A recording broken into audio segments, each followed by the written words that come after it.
Señoronas, señorones, el tren del dinero está de regreso y en este episodio Roberto Martínez, Farid Dieck, Mateus Rusarín y yo nos sentamos a cuestionar algo incómodo. ¿Qué pasa cuando ya cumpliste las metas que te prometieron felicidad, pero sigues sintiendo presión, vacío o una necesidad constante de seguir produciendo? Hablamos del costo invisible del éxito, la ansiedad de nunca apagar la mente, la comparación constante, el algoritmo empujándonos a rendir más y el momento en que el dinero deja de ser la libertad para convertirse en una jaula sofisticada. También reflexionamos sobre el verdadero valor del dinero, el piso económico que te permite elegir, cuándo tiene sentido seguir creciendo y cuándo parar también es una decisión inteligente. Este episodio no es para enseñarte a ganar más, es para preguntarte qué estás sacrificando mientras lo haces.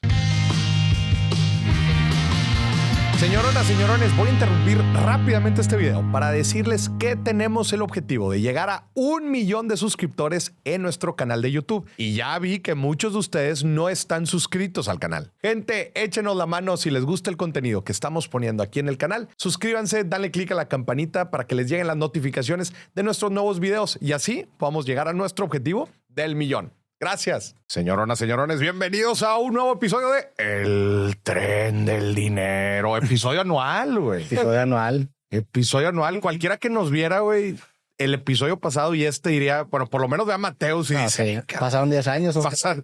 Sí. Castaway, güey. Sí, compadre. La filosofía no acaricia. No, me lo estoy dejando por un motivo, que es el último grupo de filosofía griega. Sí. Y al final de la última clase me voy a rasurar. De vuelta, square one. Ya, güey, creo que lo platiqué en el creativo que grabamos hace unas semanas. Sí. Pero, güey, yo no lo he terminado. He estado en 2 sesiones, pero te quiero felicitar, güey. Eres un gran catedrático. Gracias, bro. Gracias, güey. Aprecio mucho el comentario. Y como te comenté, es la repetición de la práctica. Tú sabes, es darle y darle y darle y repasar y repasar. Y ahí está el resultado. Creo que has tenido cambios fuertes, ¿va? Cambios importantes este año. Sí, ha sido el año más pesado en cambios en mi vida. Pues, o sea, voy a cumplir 1 año ahorita en enero de irme a vivir allá. Entonces, pues todo tipo de cambio cultural y cambios financieros y una locura. Muchas cosas difíciles, pero muchas cosas muy chidas, güey, la neta. Pero contento, güey, contento de estar aquí, la neta. No nos vimos en 1 año, güey. Entonces, pues, correcto. Sí. ¿Tú, Faro y Roberto, cómo sintieron el año, güey? 2025. Un gran año. Fue un primero. Farid. Sí, ha sido un gran año. La verdad es que podría decir que ha sido el mejor año profesionalmente de toda la vida. Y digo, creo que he seguido esa métrica. El año pasado también fue así. Pero al mismo tiempo sí ha sido definitivamente el año más agotador. Estoy cansado. O sea, llego al final del año agotado. Voluntariamente digo, no me estoy quejando, ¿verdad? Fue una carga de trabajo que yo mismo asumí voluntariamente. Así que no me quejo, pero sí fue al mismo tiempo, bueno, tuvo sus frutos. Y sí ha sido definitivamente el mejor año. Oye, felicidades. En ese aspecto, creo que hay mucha gente que se pregunta en qué momento dejas de patear la lata, güey. Y cuando digo dejas de patear la lata, prefiero dejas de patear la meta como, pues esto y lo otro, como que estos objetivos, esto. O sea, ¿existe algún momento en que, cómo has pensado tú ese tema de que hasta cuándo sigues haciendo algo o cuando dices, oye, estoy cansado, me voy a tomar un sabático? No sé, o sea, ese tema de seguir echándole algo, es algo que me pregunta mucho la gente, güey, que dice, oye, pues bueno, ya he logrado X cantidad que para algunos puede ser mucho, para otros puede ser poco. Financieramente te refieres, ¿verdad? Sí, financieramente y te digo, profesionalmente. Se puede aplicar para otras cosas. Ajá. No, y es complicado también porque también tienes que pelear contra fuerzas invisibles. Porque todos estamos atravesados por fuerzas externas que también condicionan nuestro comportamiento. ¿A qué te refieres? Sí, o sea, por ejemplo, estamos en muchos, quizás o sea, en nuestro entorno social y en el momento histórico que nos tocó vivir, hemos interiorizado ciertas ideas sobre o ciertos significados sociales, sobre lo que significa éxito, valía, y las hemos interiorizado. No sé, esta lógica de productividad, de estar haciendo. Sí. Pues es algo que también todos o muchos estamos atravesados por esta idea y a veces es complicado. Aunque lo tengas consciente, puedes entender algo intelectualmente, pero a veces no lo entiendes emocionalmente. O sea, todos a lo mejor podemos entender intelectualmente que, oye, pues sí, mi valía no está ahí, o debería de a lo mejor detenerme. Lo entiendes intelectualmente, pero a veces ok, lo dejas de hacer y emocionalmente te empiezas a sentir de, oye, no estoy siendo suficiente. Entonces es complicado, no es tan fácil. Lo hablamos también en el podcast, ¿no? Que hacíamos. O sea, a veces es complicado luchar contra estas fuerzas externas. Claro que un buen primer paso es esa conciencia y a veces también dar ese salto de fe de decir, oye, bueno, aunque se sienta al principio contraintuitivo, aunque no se sienta bien al principio, confiar en que estás dando un salto que va a ayudarte emocionalmente después y decir, oye, pues a lo mejor me voy a sentir mal conmigo mismo porque no estoy diciendo lo que se supone que debo de hacer productivamente hablando, como siempre he sido. Lo normal. Pero, exacto, pero confío en que después de un proceso de normalización y adaptación voy a estar en un lugar que quiero estar. Entonces es complicado, no es así de fácil.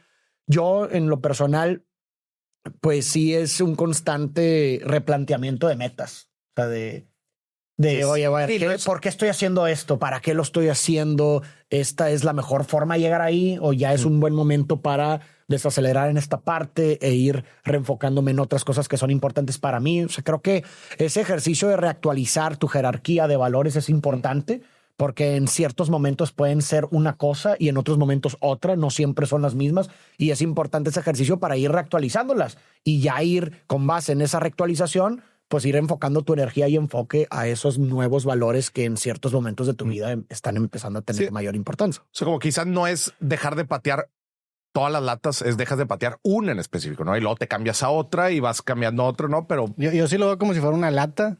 Y a lo mejor la pateas en una dirección y dices, bueno, ya llegué suficiente a esta dirección, pero me interesa a lo mejor, porque también creo que las experiencias van robusteciendo tu definición de éxito. Entonces a lo mejor empiezas a patear en una dimensión que en primera instancia ni siquiera sabías que existía o que era importante para ti. Se enfocas tu tiempo, te das o te mantienes en un contexto de mejora continua a alguna dirección a la que te propusiste en ese momento de tu vida y te enfocas hacia ese lado. Yo así lo veo. Pero sí lo ato mucho con la definición que tú tienes de lo que tú consideras éxito. Y esa es una pregunta que... El arte de perder. Sí, pues se relaciona mucho con el libro El arte de perder, ¿no? Sí, claro. Con un proceso introspectivo en donde reflexionas lo que tú estás considerando como éxito, que finalmente, a mi entender, funciona como una estrella polar que te da la dirección de las acciones que tú haces en tu día a día. Te preguntas por qué está esa estrella polar ahí, por qué es esa dirección. Y a lo mejor modificas algo que contemple ciertas cosas que antes no contemplabas, a lo mejor porque no te habías dado cuenta, porque eras joven o porque simplemente no estaban en tu radar.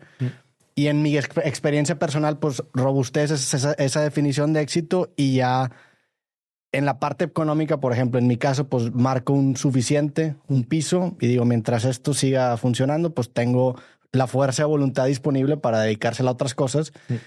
Y se vuelve, no sé, la vida, cuando menos para mí, se ha sentido mucho más, no sé si llamarlo completa, pero más rica, güey. Sí. O sea, sí, que haces cosas ya también por disfrutar, ¿verdad? No necesariamente por una necesidad de dinero. No sé si les ha pasado a ustedes, pero con esto de las redes sociales cada vez surgen más como oportunidades y colaboraciones y proyectos y cosas. Y este año, por lo menos, para mí ha sido de crecí mucho hacia los lados, a muchas ideas nuevas, pero llegué al final del año y dije, oye, no hice la meta que me puse hace 5 años, ¿verdad? No la estoy haciendo. Entonces, no sé cómo lo hacen ustedes para enfocarse. ¿Qué meta era? 5 cursos de filosofía en 5 años, ¿verdad? Que hice 3, historia de la filosofía, filosofía moral y estética filosófica, y me falta epistemología y metafísica. Pero entre esos 3 y los otros 2 se me atravesó la maestría, cambio de continente, pero ya, y me contaba historias a mí mismo, de que nada más voy a hacer esto y luego le voy a dar a esto. Y se pasaron los meses y pasó el año entero y no pude hacer mi curso. Entonces, yo siempre escribo mucho, pues todo el año, pero al fin de año escojo un álbum de música, ¿verdad? Y escucho todo el álbum solo y escribo. Entonces voy cambiando de álbum y voy escribiendo retrospectivas. Y estoy ya preparándome para cortar muchas ramas y enfocarme en pocas cosas. Justamente quería preguntarles cuál era el aprendizaje más cabrón que tuvieron en el año. Y el mío, güey, tiene que ver con eso. Justo hoy en la mañana estaba así como reflexionando todo el año y dije, a ver, güey, ¿qué fue? Como el top of mind, ¿va? O sea, lo que te viene rápidamente a la cabeza. Y justamente yo creo que mi aprendizaje más cabrón este año fue el saber identificar la ley de Pareto, el 20% de las cosas que hago que generan el 80% de los resultados. Sí. Y enfocarme, güey. En esos 20. En ese 20%, en esas pequeñas actividades, cuando te empiezas a llenar de muchas cosas, que es lo que tú estabas diciendo. Y digo, acá nosotros hemos ido creciendo en diferentes marcas y líneas de negocio, que luego también se empieza a volver un reto porque a qué le dedicas tiempo. Vas armando una estructura con gente y todo, pero también se vuelve un reto a qué le dedicas tiempo, porque le puedes dedicar el tiempo a todo, güey. Si tu calendario lo dejas ir, lo llenan por ti, güey. Lo llenan por ti. Entonces, sí, a mitad de año sí fue que, a ver, güey, ¿cuáles son esas actividades que me requieren a mí, o sea, que yo necesito estar haciendo? Sí, directo. Sí. Que son las que generan el mayor impacto que estoy buscando tener, y prácticamente el resto busco delegarlo con gente que lo puede hacer bien, ¿no? Ese para mí fue el aprendizaje más cabrón, saber identificar el 20% de las actividades que generan el 80% de los resultados para mí. ¿Y tienen ustedes sus metas claras y las están repasando cada 2 meses o así? Sí. Ok, a mí me falta algo así. Yo como que me voy dejando llevar y como me gusta mucho experimentar. Sí, yo tampoco tengo así, cuando menos este año no es como que tener una meta clara. Digo, laboralmente sí tengo otra vez un piso. Tenía que sacar 100 capítulos de creativo. Eso es, vaya, mi obligación. Es tu norte. Ajá, eso es el pilar que le da estructura a mi vida, ¿no? Sí. O sea, yo sé que publico cada 2 semanas. Esa publicación yo, en mi caso, la hago, o sea, soy muy laxo en qué considero un capítulo y me he dado el lujo de experimentar. Y eso lo ha vuelto mucho más entretenido. Me ha permitido explorar otras pasiones que también a veces sentía que precisamente por esta regla que tenía de 2 veces por semana dejaba de hacer muchas cosas. Entonces, en lugar de restringirme, dije, bueno, mientras tú me publiques un capítulo, aunque me di permiso. Aunque sea de un viaje en Europa. Aunque sea de lo que tú quieras. O sea, porque finalmente, no sé, como que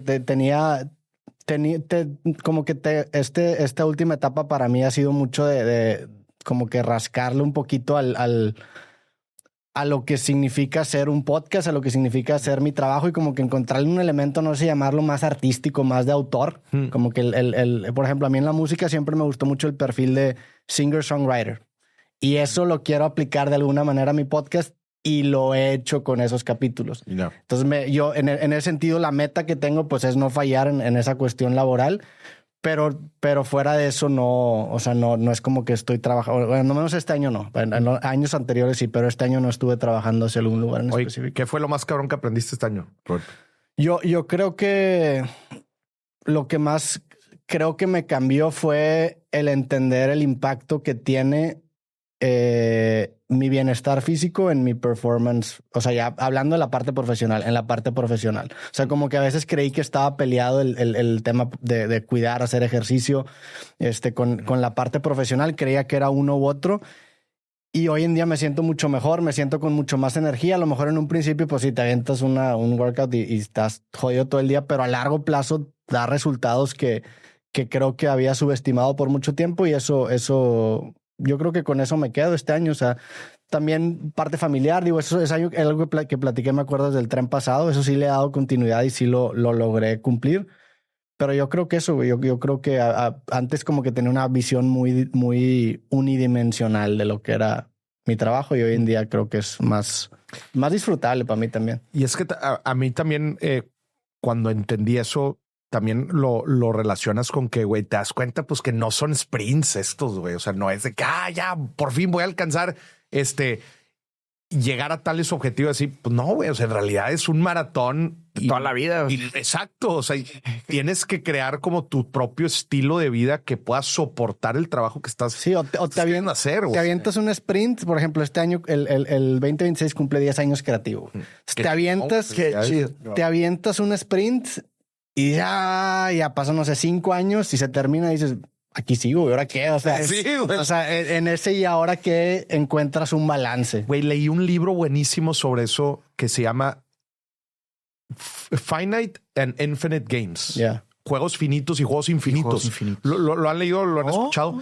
Que justamente habla de una forma diferente de ver la vida en donde estamos acostumbrados o la vida nos ha acostumbrado a creer que todos son juegos finitos. Juegos finitos hay un claro ganador, hay una clara estructura, hay un claro proceso, ejemplos de juegos finitos, graduarte de universidad, lograr cierto objetivo profesional, casarte, comprar una casa. Son juegos. La vida está llena de juegos finitos, ¿verdad? Que son estos pequeños hitos o metas. Pero dice, cuando cambias el chip a entender que la vida no es un juego finito, sino que es un juego infinito y en realidad no pones el punto final en ningún momento. Tú decides dónde poner el punto final y si te sucedió algo malo, pues es malo hasta donde tú quieras acabar el juego, ¿verdad? O sea, sí, como decía Conor McGregor, no se ha acabado hasta que ganemos. Exacto, güey. Bueno, si no hemos ganado, no se acaba. Digo, es un... Sí. Pero bueno, a ver, la vida es un juego finito. La vida en sí te muere, y bueno, y hay también algo valioso en entender las cosas de manera finita. O sea, no necesariamente... O sea, entiendo lo que estás tratando de decir, pero siento que también lo finito tiene algo de bello, en el sentido de que lo finito hace que evalúes positivamente lo que es finito. O sea, muchas cosas no duran para siempre y eso hace que precisamente uno le dé el valor a los procesos, precisamente porque son finitos. O sea, entiendo dónde vas. O sea, más bien yo nada más como lo replantearía a decir que mientras no haya un punto final, ¿verdad? Que el punto final lo determina la muerte, existe la posibilidad de resignificar, ¿no? De que las cosas, ¿no? ¿Verdad? Que en algún punto significaron algo, puedan cambiar de significado. Y ojo, curiosamente el libro nunca no da recomendaciones de deberías de ver el juego, la vida como infinito. No, de hecho el libro es una jalada porque la neta está difícil de leer porque lo único que hace es plantear, definir qué es un juego finito y qué es un juego infinito. Wow, a eso tú lo vas extrapolando y lo vas aterrizando de que y lo aplicas a mil cosas. En mi vida estos son los juegos finitos, pero también hay juegos infinitos. Me explico. O sea, también como que a mí me da la impresión la vida de que se vuelve como una especie de, no sé, como que estudias, te preparas y mejoras para un examen que nunca llega, ¿no? O sea, yo me imagino que, la muerte a veces llega por sorpresa, a veces no tanto. Pero pues hay cosas que tenías pendientes cuando te mueras. O sea, siempre va a haber algo. Entonces entiendo la belleza de lo finito y finalmente creo que eso le acaba dando también, o sea, ese sentido de urgencia aplicado sanamente le da. Correcto. Te da como una especie de, no sé llamarlo energía, pero como que una urgencia de hacer las cosas. Y eso es famosa falta. Eso lo veo. Entendernos como seres incompletos, que siempre va a haber una falta que nunca se va a completar del todo, justamente nos permite de cierta forma poder construir sobre esa falta. Y creo que más bien la parte finita que podría ser como desventajosa, que a la que tú te refieres, es como ver los hitos o ciertas partes de la vida como destinos finales. Claro. Eso es a lo que te refieres más bien. O sea, como decir, oye, cuando llegue finalmente a este punto de mi vida, entonces ya no sigue nada más. Eso creo que es a lo que te refieres, ¿verdad? Como esta... Sí, la vida va a seguir y listo. La gente que se queda ganchada con el resultado de un juego finito en su vida. ¿verdad? Sí. A mí me gusta verlo como la palabra continuo. Creo que es muy útil aquí, ¿verdad? Que la vida continúa, ¿verdad? Uno piensa que de repente se hace adulto y ya. Y como que, ¿verdad? De chiquito quieres crecer, quieres ser un adulto. De repente eres un adulto y como que piensas que ahí se acabó. No, sigue otro año y sigue otro año. Y la memoria solo da tanto. No, de repente te empiezas a olvidar y olvidar y olvidar. Y imagínate tener 50 y 60 y 70 años y luego 80 años y no hay forma de acordarte de todo. Yo lo que me gusta a mí es organizar mi vida por proyectos macro y luego varios proyectos micro, ¿verdad? Pero, por ejemplo, este cambio de continente, estuve trabajando en ello. Fue un gran paso en mi vida y en mi relación y todo. Pero ya que llegamos ahí fue de que, ok, ¿ahora qué hacemos? Y empezamos desde cero. O sea, amueblar la casa y empezar todo otra vez. Y ya que estemos en un cierre y ya estamos planeando otra cosa que todavía no vamos a revelar, pero mi esposo y yo estamos planeando otros proyectos así macro para no la tercera edad, la 2.5, pero ya para cuando nuestros hijos crezcan. Y se me hace que el tener ciertas metas grandes a mediano y largo plazo es como un norte. Claro. Luego vas trabajando ahí. El tema es la vida va sucediendo y van pasando muchas cosas y el tema es regresar a más o menos ubicarte, ¿no? El ejemplo que usaste de la universidad, de que te grabaste y ahora que sigue, ¿qué hacen todos? No, pues esto. pues yo voy a hacer esto. Claro. O sea, ¿qué tanto te apegas a esas normas sociales o culturales o qué tanto decides separarte de la manada y hacer tu propia historia? Y tiene pros y contras las dos, ¿verdad? Claro. Pero, por ejemplo, después de la carrera, pues está la posibilidad de la maestría. Después de la maestría está la posibilidad del doctorado. Y luego está el postdoctorado. Pero ¿cuánto es suficiente? Y cada quien tiene que decidirse, oye, yo de aquí le voy a dar hasta aquí, de acá le voy a dar hasta acá. Entonces, pues, y no se puede todo. Entonces tienes que más o menos ir escogiendo. Tú, Mateus, ¿qué fue lo más cabrón que aprendiste este año?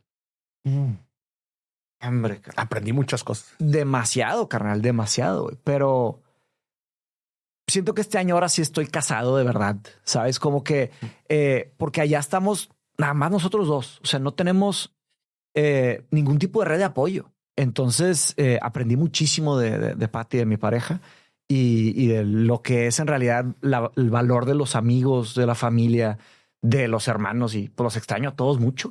Es bien pesado porque allá pues empiezas a hacer amigos nuevos, pero la amistad es un fruto que toma años en hacerse dulce, ¿no? Las ganas de hacer un amigo puede ser mucha, pero toma tiempo, ¿verdad? Claro. Entonces ahí vamos, pero el valor, otra vez la pérdida, ¿verdad? Ya que pierdes, ¿verdad? Me sentí un poco como Guts cuando deja la banda del halcón. Y dice en Berserk. En Berserk. ¿Qué ejemplo? En Berserk. ¿Por qué cuando ya está todo armado me tengo que ir? ¿Verdad? Es más o menos el sentimiento, ¿no? Y es pesado, pero claro que todo lo que acabé ganando y aprendiendo, pues está increíble. Claro. Güey, ¿cómo es financieramente la vida de un académico? O sea, es tu caso, te estás aventando, para que la gente agarre el contexto. ¿Te estás aventando el doctorado en Cambridge? No estoy haciendo mi doctorado, no, todavía no aplico.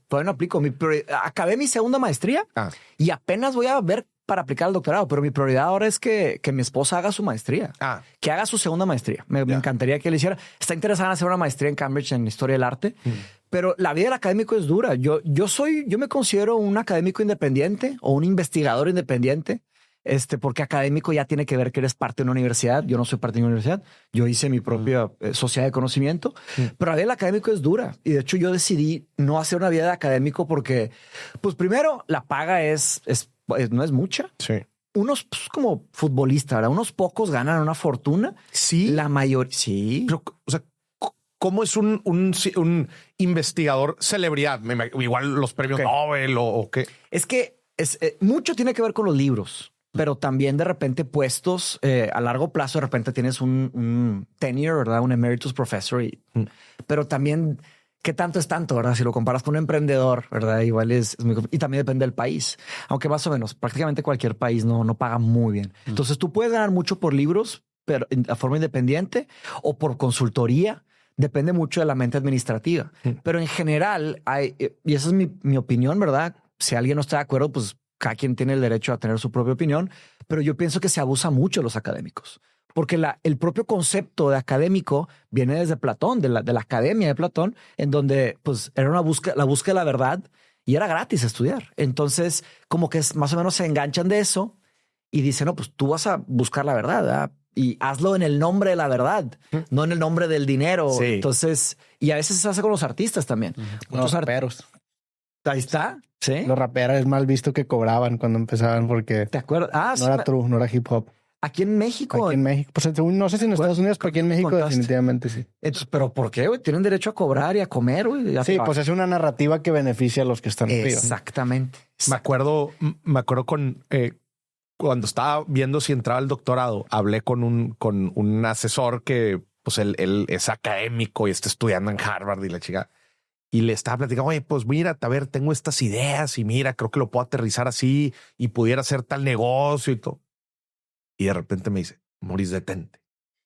Y me dice, detente. Me dice, no todo es hacer dinero. Fíjate. Así me lo dijo, güey. Fíjate, me dice, hay veces tienes que estudiar cosas. Digo, yo porque le estaba tratando de ver la implicación comercial de lo que sea. No quiero estar investigando cosas por investigarlas. O sea, decía, pues bueno, quiero aprovechar mi tiempo, pero decía, hay veces es importante investigar y descubrir cosas 100% por el simple hecho de descubrirlas. Sí. Exacto. El tema es que ahí, después cui bono, ¿verdad? ¿Quién se beneficia de esos resultados? Sí. Están las medallas universitarias, se descubrió tal cosa en tal universidad y luego se hace una patente y hay todo un juego político y a veces ideológico por detrás de los estudios académicos.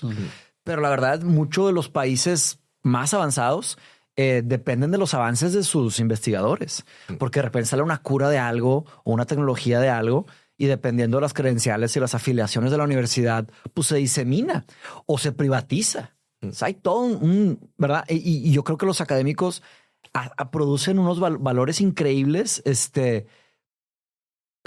en sí antropológicos de valor fuera del dinero, pero también producen mucho valor monetario que luego se aprisiona. Pero la mentalidad del académico es esa, es buscar la verdad o hacer el bien, buscar una buena vida, ¿verdad? Entonces, pues ahí tienes las universidades con, no sé, 200 profesores, 350 profesores, pero eso a largo plazo lo que hace es que los dogmatiza, como que te encierra un poco, ¿verdad? Entonces, en fin, sí quiero hacer mi doctorado, pero también a veces me digo, pues necesito un doctorado, ¿verdad? Me encantaría, creo que puedo hacer un excelente doctorado, pero por ahora, pues lo lograré después. Será uno de esas metas, ¿verdad? De esas latas. Exacto. Pero después que lo termine. O sea, te pasa más o sea, ¿te gustaría hacer el doctorado o te gustaría decir que tienes un doctorado? No. No. Excelente. Sí. El insecto. Porque a mí sí me gusta, si me dijeran, güey, ¿quieres ser doctor? Pues claro, güey. Sí. A mí lo que me interesa, de hecho pasa mucho con la escritura. Hay gente que le gusta más haber escrito que escribir. O sea, por eso te le pregunto.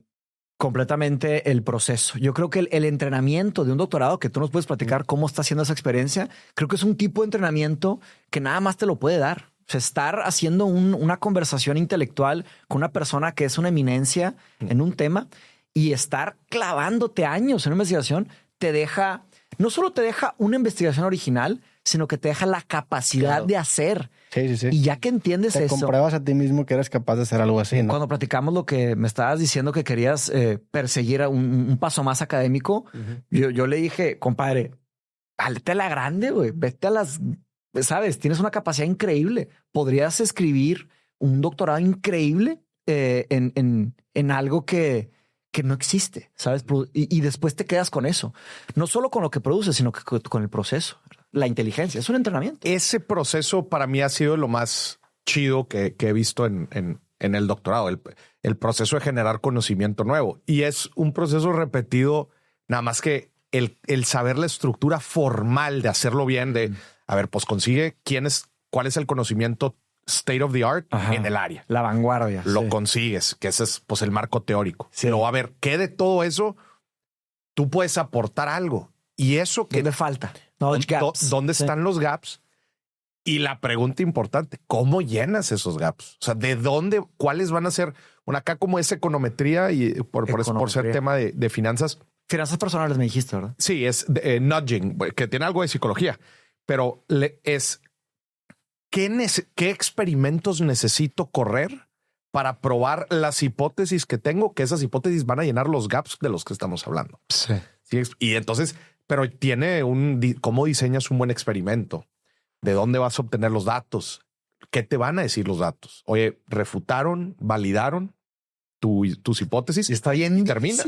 Y hay una en toda esa estructura que mencionas, sienten los que han participado en esto alguna presión de llegar a una conclusión que vaya hacia una especie de status quo. O sea, ya estás hablando de los gaps, estás hablando, me imagino que hay algo de ahí de sesgo. De ciertos sesgos, ¿verdad? O sea, tú crees que los resultados te van a decir algo, güey.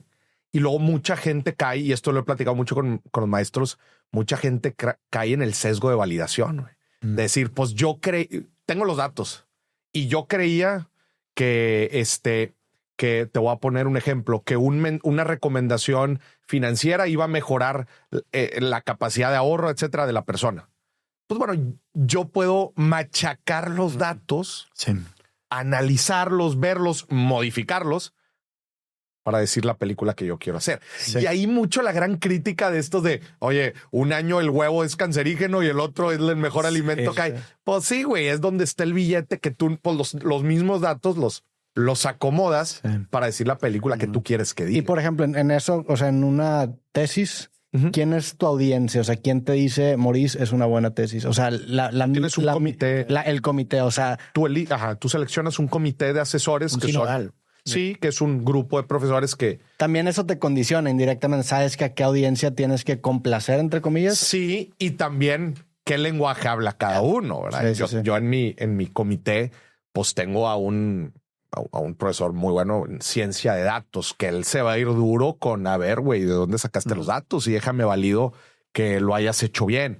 Tengo un profesor muy teórico que ese me va a retar el marco teórico y me va a decir, pero a ver, estás partiendo de premisas equivocadas, güey. O sea, tengo uno muy financiero que se va a ir con a ver, pues déjame entender bien el delta de tus experimentos y a ver si los resultados están dando. O sea, tú lo vas seleccionando y ahí sí, la neta, es que pues es reto personal. O sea, tú pudieras elegir un comité de profesores panalitos, barcos, que dices, nah, hombre, mira, pues con estos felicidades. Sí, me van a dar felicidades.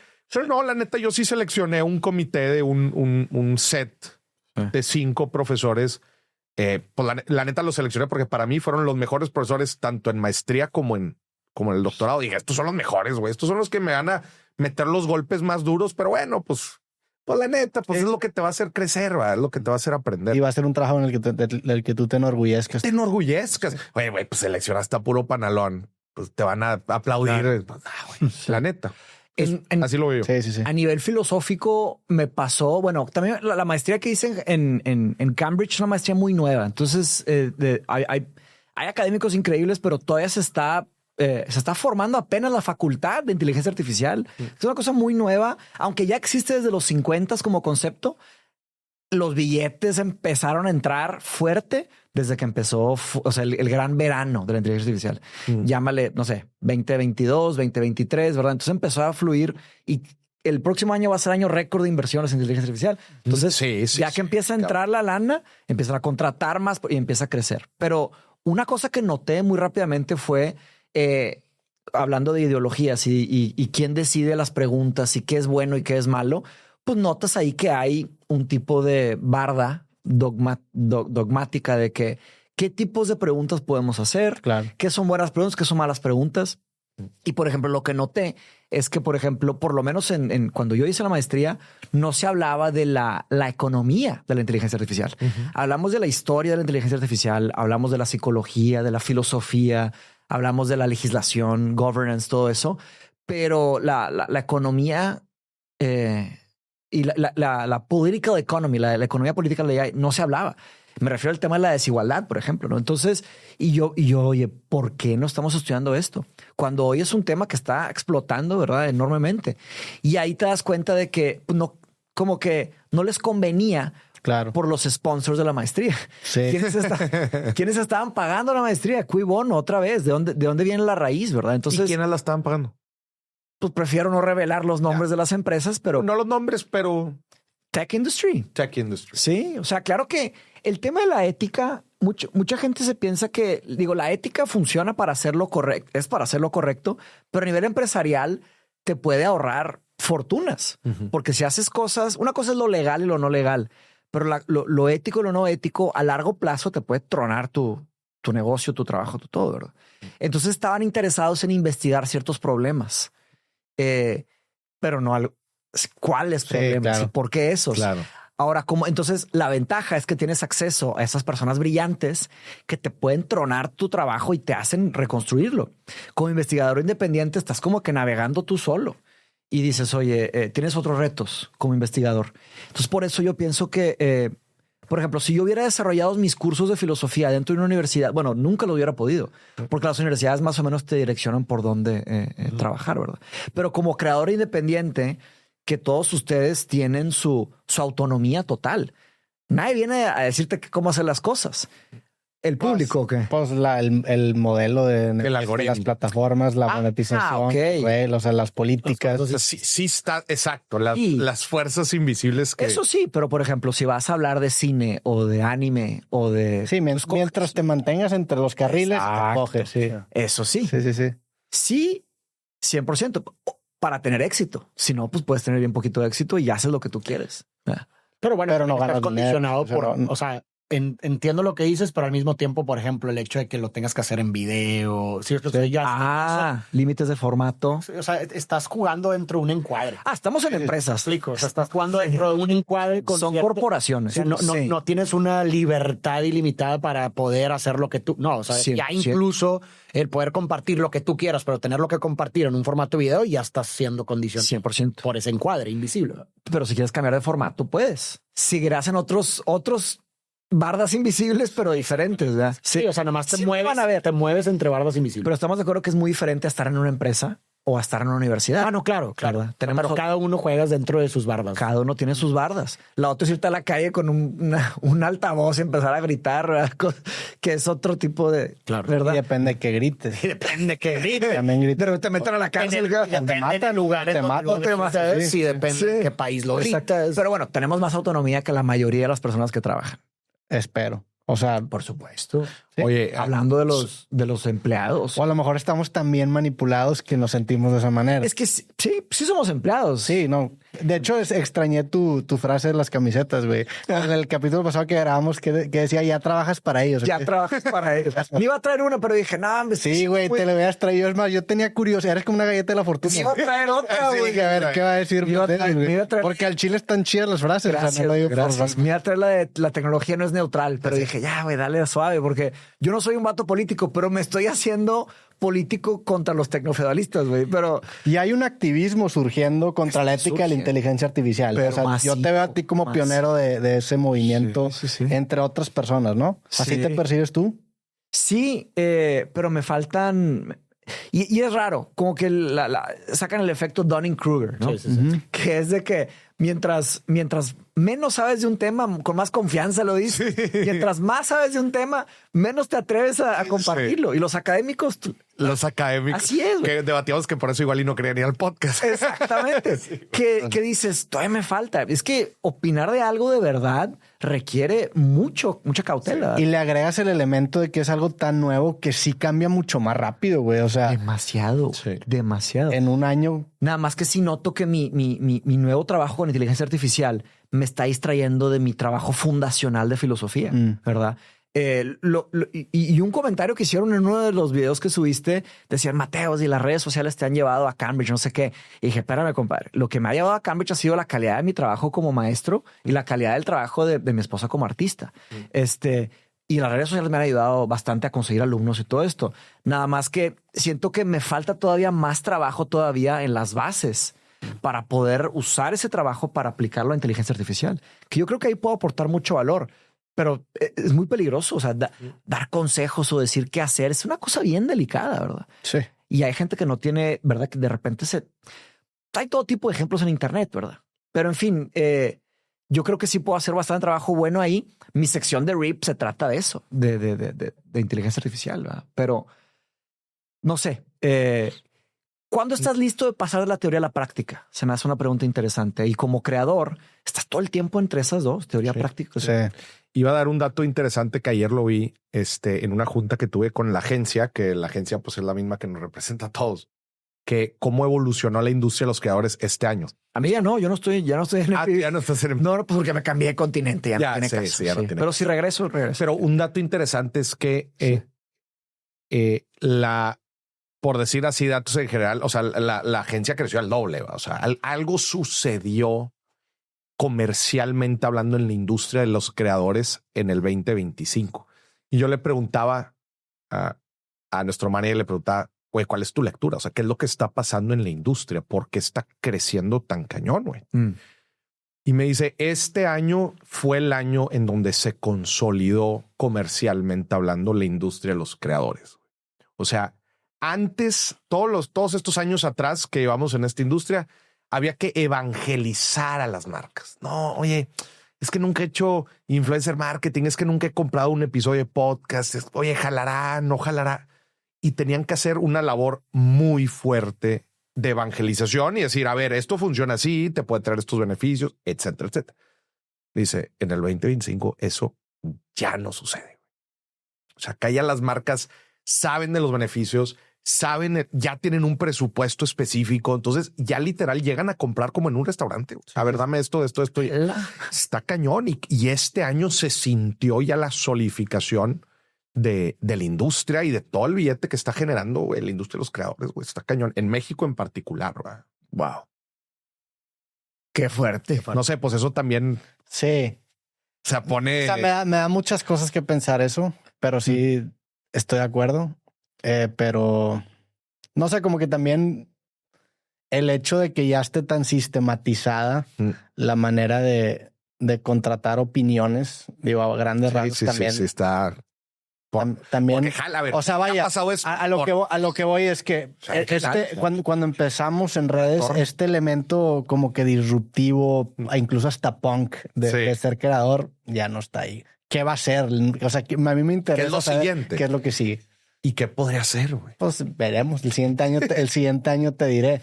A ver si sale algo. Cosas se entienden en retrospectiva. O sea, una vez que ya sucedieron. Entonces ya le da la lectura al revés. Sí.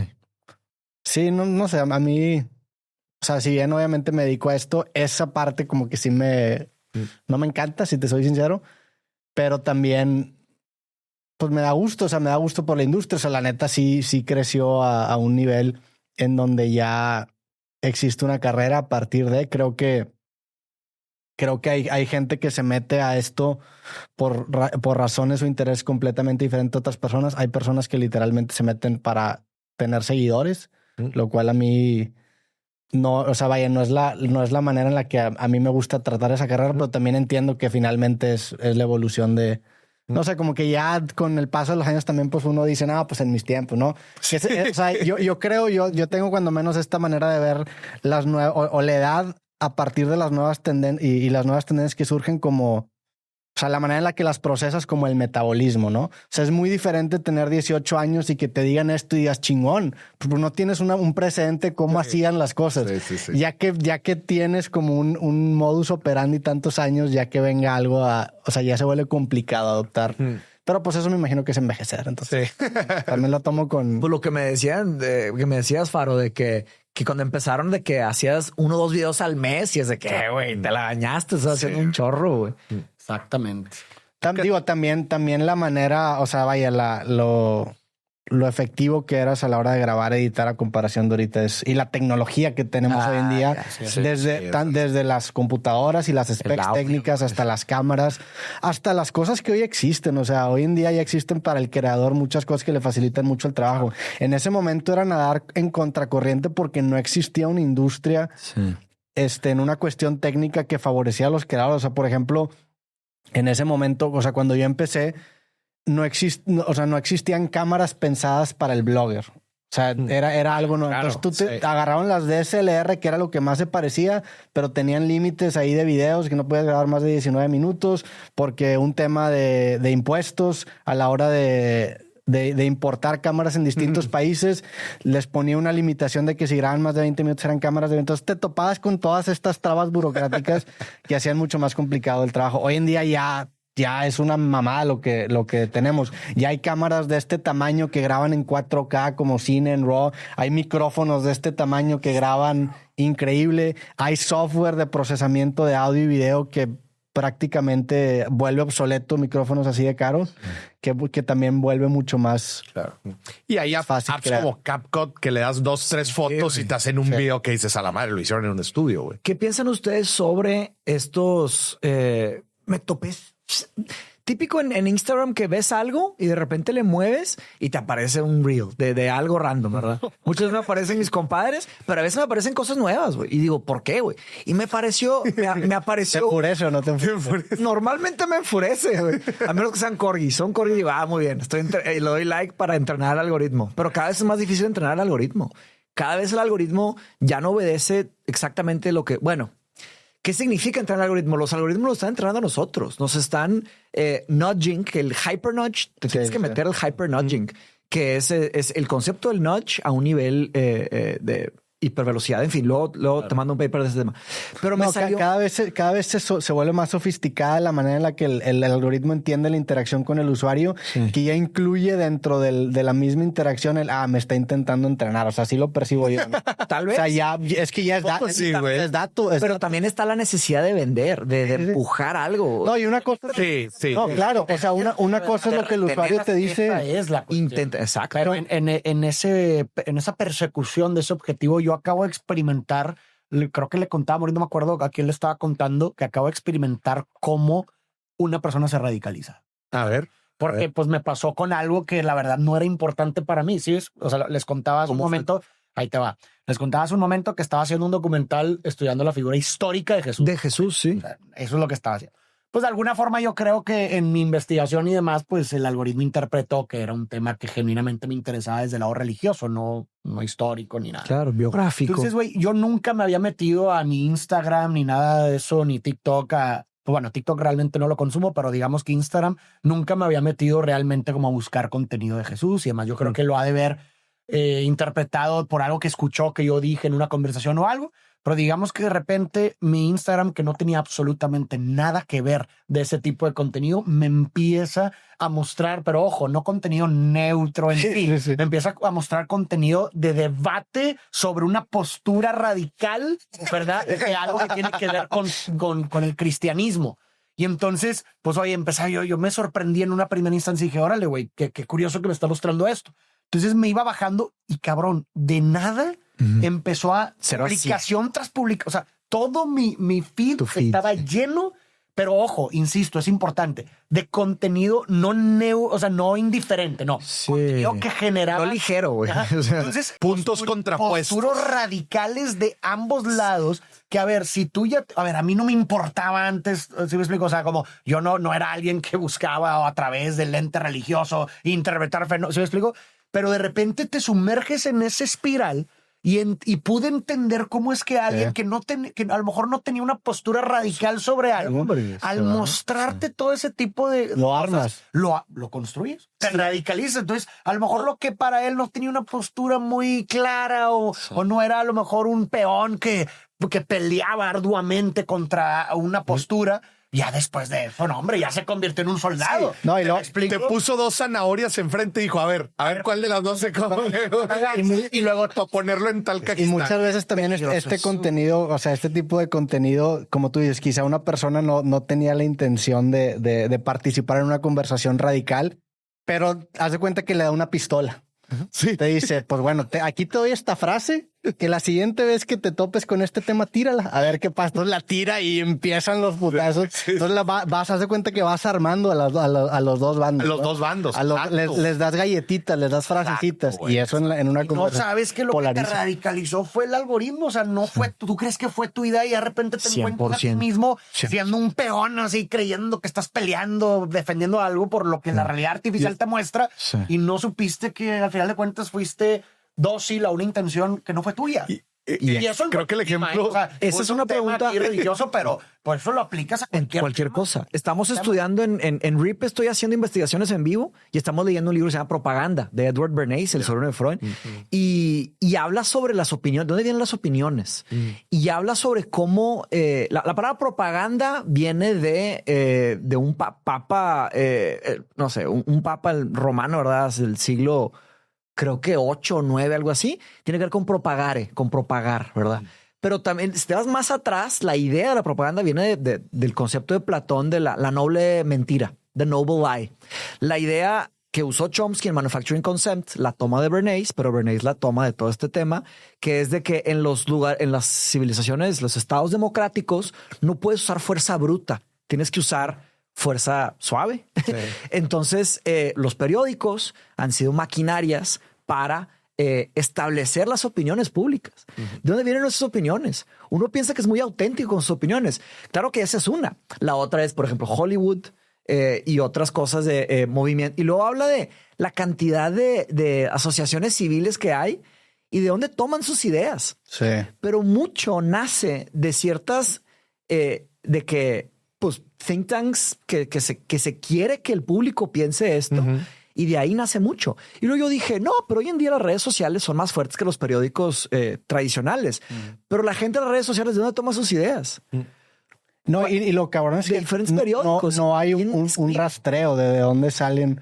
O sea, ya ni se sabe. Ya, o sea, son puras fuerzas sutiles. O sea, no es una dictadura, es una dicta blanda, como decía Vargas Llosa, ¿no? O sea, es como un... Sutil. Muy sutil, vaya. ¿Sí? Y muy efectivo. Y por lo mismo es tan efectivo. Son titereteros, compadre. Sí. Son titereteros. Porque como dices, oye, güey, tienes a los dos bandos, ¿verdad? Y el algoritmo nada más le está dando armas a los dos para que se den en la madre. Siempre gana. Eso genera interacción y genera vistas y genera todo lo que está buscando. Por la pantalla.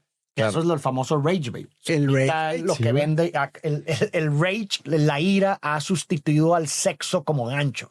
O sea, antes la carnada de furia. La carnada era pues algo así sexual, cosificador y demás. Ahora el rage se ha vuelto la ira, se ha vuelto la te enfureces y ahí estás. Sí. Pues una reacción una emoción muy intensa que produce pues una reacción impulsiva rápidamente. Y esa impulsividad pues genera justamente esta permanencia en la pantalla. A mí lo que me enfureció fue... Tengo que dejarlo claro. O sea, lo que me enfureció fue un monje tibetano sentado con un libro abierto, fantástico, una estética increíble, contando con toda la calma del mundo, dando consejos de vida, pero como si fueran la verdad absoluta. ¿Alguna vez has sentido que las noticias de economía están hechas para que nadie las entienda? No es casualidad, los economistas y los medios te llenan de tecnicismos, como si quisieran que pienses que esto no es para ti. Y claro, si no lo entiendes, ¿por qué debería importarte? Pero la verdad es que sí te afecta. Lo que pasa en Wall Street, en China, en Rusia o en Palacio Nacional termina impactándote directo en tu cartera. Por eso creamos el Billetazo News, un newsletter diario donde agarramos esas noticias complicadas y te las explicamos con peras y manzanas. Claro, directo y hasta con humor, para que entiendas qué está pasando y tomes mejores decisiones con tu dinero. Y todo esto sin usar palabras como anatocismo o fungibilidad, porque neta, ¿quién chingados habla así? Lo mejor de todo es completamente gratis. Solo tienes que escanear el código QR que ves en pantalla o ir a elbilletazo.com. Te dejo la liga en la descripción. Por fin, las finanzas dejaron de ser un secreto de unos pocos y ahora son chisme para nosotros los otros. Y en unos cuantos segundos que vi, dije, esto es inteligencia artificial. Dije, está demasiado perfecta.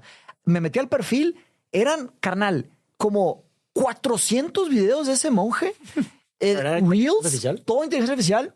Todos estaba sentado con una estética increíble, con un libro y hablando perfectamente a la cámara, y empecé a ver la cantidad, millones y millones y millones de visualizaciones. Cada video. ¿Qué decía? ¿Daba consejos de vida desde...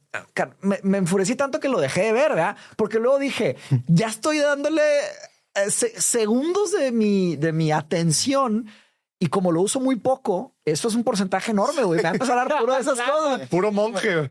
Dirías tú esto, güey. Aquí es a lo que voy. Una cosa es lo que tú crees que le transmites al algoritmo y otra cosa es lo que los datos verdaderamente reflejan. Exacto. Inclusive una interacción de enfurecimiento, aunque sea breve, te van a deja una huella, deja un rastro traciable y cuantificable. Sí, y luego vi tías mías que siguen eso y dije, estas tías están encantadas con y no sé si ya les pasó, pero ya hay de repente gente que me manda videos y son completamente sintéticos. Sí, ya estamos en esa era en donde ya confunden los videos. Ya es 100%. Ya es algo en donde a veces ves alguna alucinación breve que te da a entender que ese video que tú creíste que era la inteligencia artificial, pero cuando no, o cuando no te das cuenta, cuando no lo percibes, ya un video no significa nada en una cuestión de veracidad. Sí. Ni fotos, güey. Ha habido una cantidad de polémicas de que esta foto ya la persona más decía. Y ya, güey. Exacto. Sí, igual y sí, güey. Que también digo, metiéndonos en un tema quizá un poco escabroso, pero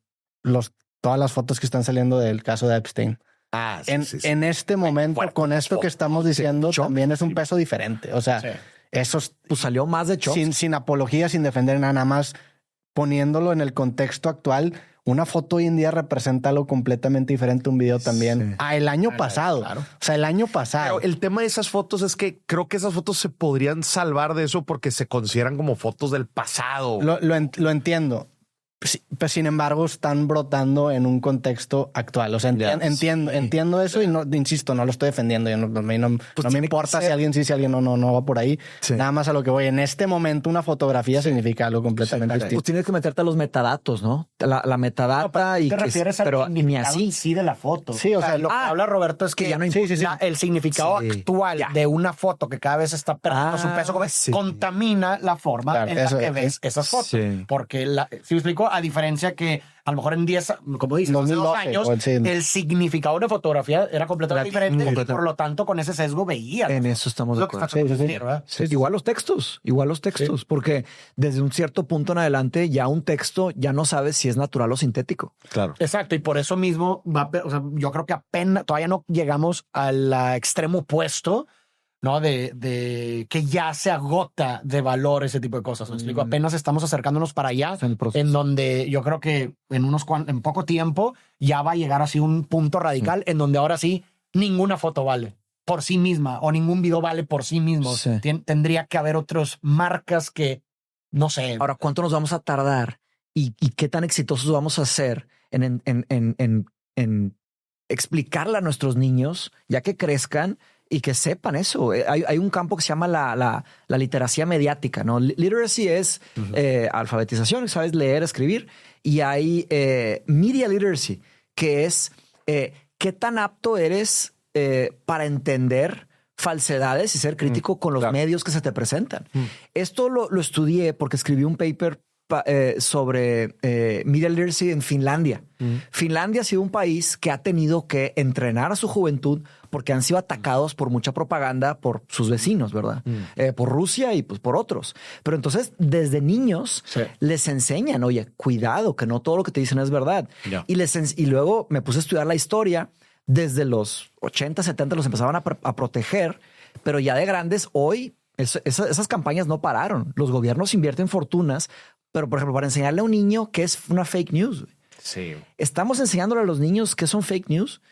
Deberíamos de. Y luego hay otro grado que es AI literacy, que es tu capacidad de detectar, de protegerte, como que está la inteligencia y la contrainteligencia, defenderte de estas retóricas nuevas que cada mes surgen más y mejores. Sí. Es como una carrera espacial, haz de cuenta, ¿no? Sí. Ahora, ¿qué países van a estar más adelante o menos? Pues es una contingencia histórica y regional. Sí.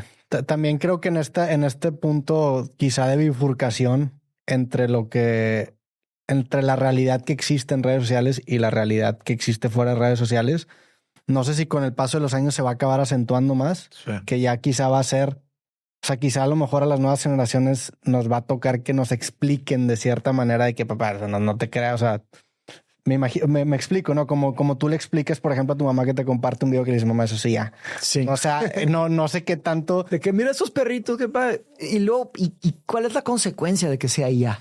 O sea, yo a lo que voy es que, pues, y lo comenté un poco en el capítulo pasado, pues a lo mejor esto se va a volver como, güey, déjame, me meto aquí a pendejarme un rato. O sea, a ver una realidad a desconectar. Alterna que tiene bloques de esta. ¿Como un videojuego? O digo, no sé, aquí estoy especulando, eso no. Sí. Pero yo creo una especulación optimista. O sea, definitivamente creo que va a llegar a ese punto de ver el mundo digital como justamente un mundo que lo tratas de forma diferente. Porque pues va a haber un contraste muy grande. Como digo, ya lo sientes, ya lo vives. Yo creo que sí, hasta grande entre el mundo digital y la vida real. Yo creo que sí se va a llegar a ese punto, como dices, bueno, pues me meto sabiendo que esto, incluso poniendo dudas sobre el inicio. O sea, si me explico, no. Creo que ahorita estamos pasando de meternos, o sea, del punto A, que era meternos a las redes, interpretándola como la realidad, vamos a llegar a pasar un B en donde nos vamos a meter ya con el cuestionamiento primero. Como al World of Warcraft, ¿verdad? Te metes en un juego, sí, vas a un juego, exacto. Con implicaciones muy grandes, pero un juego. Justo estaba pensando que puede significar esto la devaluación fuerte del mundo digital, güey. Sí. Que pues, a nosotros, la neta, nos tocó la transición de lo análogo a lo digital. Y por muchos años, décadas, lo digital para nosotros era ley. Sí. Exacto. Todo lo que tú veías en bits y en píxeles, pues lo das por cierto, pues porque así era. Y ahorita, en donde ya te cambian la jugada, en donde te dicen, oye, Pues resulta que todo lo digital es modificable, güey. Se devalúa fuerte en general el mundo digital. ¿Y qué pasa? Que regresemos a algunas implicaciones análogas, güey. Sí. A fotos tradicionales. Decir, oye, güey, ¿por qué las fotos de Epstein son reales? Pues porque no son digitales, güey. Porque son porque fotos, están aquí. Porque son fotos de revelación, etcétera. No sé, güey. Pero a lo que voy es, pues si se devalúa lo digital, encontraremos nuevos outlets o nuevas formas de mostrar la veracidad o de darle peso a cosas que nos digan, que nos den certeza de cosas. Referentes, a referentes. Sí. Es decir, imagínate, oye, güey, sí, otra vez el tema de Epstein. No, pues es que aquí están las fotos. Mira, son fotos físicas, güey. Son fotos que... Sí, de una caja, güey. Pero bueno, sí, aún así se pueden manipular. No, yo sé, es un ejemplo. Estoy dando un ejemplo. Sí. No, a ver, también, pues, pero a mí se me hace muy interesante platicar con gente que a lo mejor ha sufrido una funa muy fuerte en redes sociales o tiene algún trauma relacionado con redes sociales, la manera en la que lo asimilan. Vivimos en una generación y venimos de una época en donde hemos publicado una cantidad estúpida de contenido. Pues a lo mejor algo va a brotar. ¿Quién sabe cómo envejecer las pendejadas que dije hace 10 años? O sea, no tengo idea cómo, no solamente yo, pues en la cantidad de contenido que estamos publicando, quién sabe cómo va a envejecer, cómo se va a contextualizar en un futuro. Exacto. Va a llegar un punto en donde dices, pues bueno, o sea, y eso fue redes sociales. O sea, como que creo que viene un divorcio en ese sentido. Un divorcio con el tema de... Pues la generación Z, digo, o la que sí ya están empezando a hartarse un poco, ¿no? Cada vez más. Pero sí, por ejemplo, o sea, es imposible también ignorar las implicaciones de los avances tecnológicos. Hoy en día, a pesar de que sea una foto física, teniendo la capacidad tecnológica que tenemos, pues los tienes que tomar diferente, güey. O sea, el hecho de que veas robots caminando te hace pensar de que, bueno... ¿Qué pasa, güey? Si una fotografía digital ya no vale nada, güey. Pero tampoco una fotografía física. No estoy diciendo una fotografía física como la conocemos hoy en día, pero ¿qué pasa si en el futuro existen cámaras que sea como sello de garantía de que es de una cámara real? No sé, o sea, estoy poniendo como... Sí. Según me acuerdo, o sea, que los paparazzis van a tener que hacer su jale de alguna otra forma. O sea, porque el paparazzi pues es el que busca la foto. Vas a tener que comprar. Pero en el mundo en donde puedes fakear cualquier foto, ¿dónde está el valor del paparazzi? Güey? Por un ejemplo, el tema de revistas. Los gobiernos, haz de cuenta, Finlandia lo que estaba haciendo estaban buscando criptografía con blockchain por ahí, o con cuántica para cifrar y dar un tipo de sello. Pero después lo van a tratar de falsificar, ¿verdad? Pero la gran mayoría de la gente, tienes que educar a la gente por lo menos para buscar el sello. Pero, por ejemplo, los paparazzis, o sea, diste un tema bien interesante. ¿Qué es lo verdaderamente importante de la foto del paparazzi? ¿Que realmente haya pasado o que sea una foto que genere una reacción? O sea, hoy en día no importa que sea algo... Ya lo platicamos en el capítulo pasado con las mamás de Facebook y los comentarios. Vale madre si lo comentaste o no. ¿Qué reacción me generó? Pero ¿qué pasa si ya no genera reacción porque ya una foto digital a mí no da nada? Pero ahí te va. Y aquí es donde ya no vendes. Pero es que aquí es la cuestión que también requiere de un ejercicio muy, muy consciente para poder que eso suceda, que es que lo acabas de decir, en el mundo actual que vivimos, y yo creo que en general no necesariamente es una cuestión del mundo digital, sino que en general siempre ha sido así, pues porque siempre han existido, por ejemplo, rumores o cosas así. Tenemos un sesgo bien fuerte de confirmación en donde no importa si algo es verdad o no, sino que confirme lo que queremos creer, güey. Entonces, ese es el gran problema de que algo puede ser no real y puedes tú saber que no es real y puede no tener el sello y puede estar hecho, pero si es algo que confirma tu creencia, algo, lo vas a instrumentalizar, güey. Lo que dijiste el capítulo pasado de los debates que con distintos cortes, ¿no? Sí. O sea, la gente, la gente lo sabe porque cuando algo se presenta que contraria a lo que tú quieres creer, lo cuestionas 20,000. Decía. Entonces tú ya lo tienes interiorizado. Okay. Eso, pero no, lo mismo que sí confirma tu creencia, no lo tratas igual. Entonces, y lo que decías también, oye, tampoco estoy tan seguro de que pase el tiempo y luego digas, bueno, lo que yo dije, tampoco, porque también sirve de esa forma. Si a alguien le conviene que tú hayas, o sea, hacer o darle peso a algo que tú dijiste hace 20 años, güey, pues lo va a instrumentalizar para fregar. No, y eso pasa. O sea, eso en este momento eso está pasando. Vato, sacaron un tuit mío del 2012. Ahí te va. Tenía 18 años. En el 2012. Tenía 18 años. Y estabas en redes. No, claro que no. Claro que no, güey. 2012. Yo empecé redes en el 2017. Tenía 18 años. Y sí me explico. Pero ojo, yo creo que para cualquier persona es como obvio, tal vez, como, güey, no mames, tenía 18 años. Claramente es una fotografía muy vieja de lo que esta persona es hoy.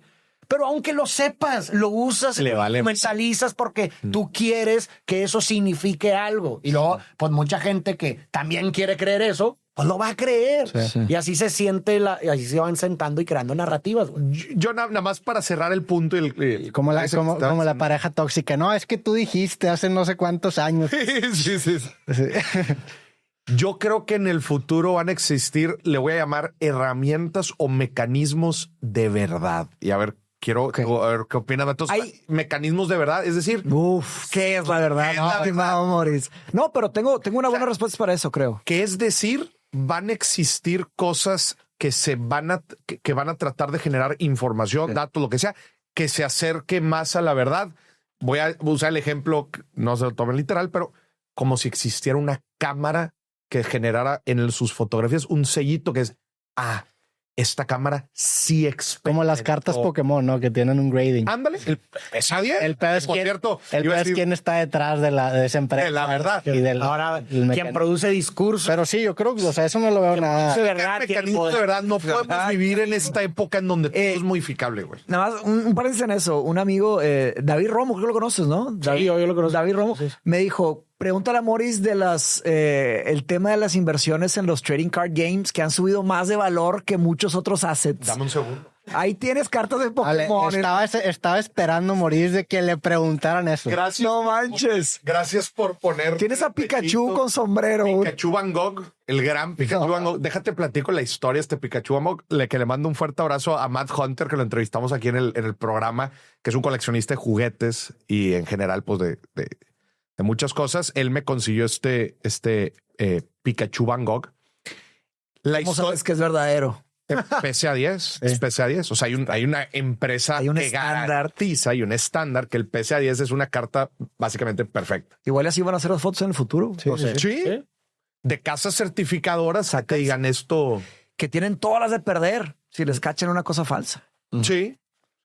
Pero, pues, ¿quién? Aunque eso me recuerda al mundo financiero. Oye, eso me recuerda al mundo financiero, las casas calificadoras que califican la sanidad de las empresas y luego suceden problemas como Enron o crisis del 2008, en donde dices, qué pedo, güey. Pues la calificaste como 10 y mira, está chueca. Sí.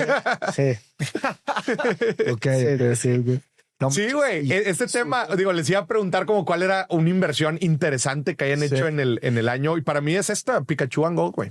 Está increíble. Les platico un poco de historia. Nada más dame un segundo. Quería comentar de esto que estabas comentando. Hay tres términos que existen en inglés y hasta mi investigación no existen exactamente en español que pueden ilustrar un poco más esa conversación, que es misinformation, disinformation y malinformation.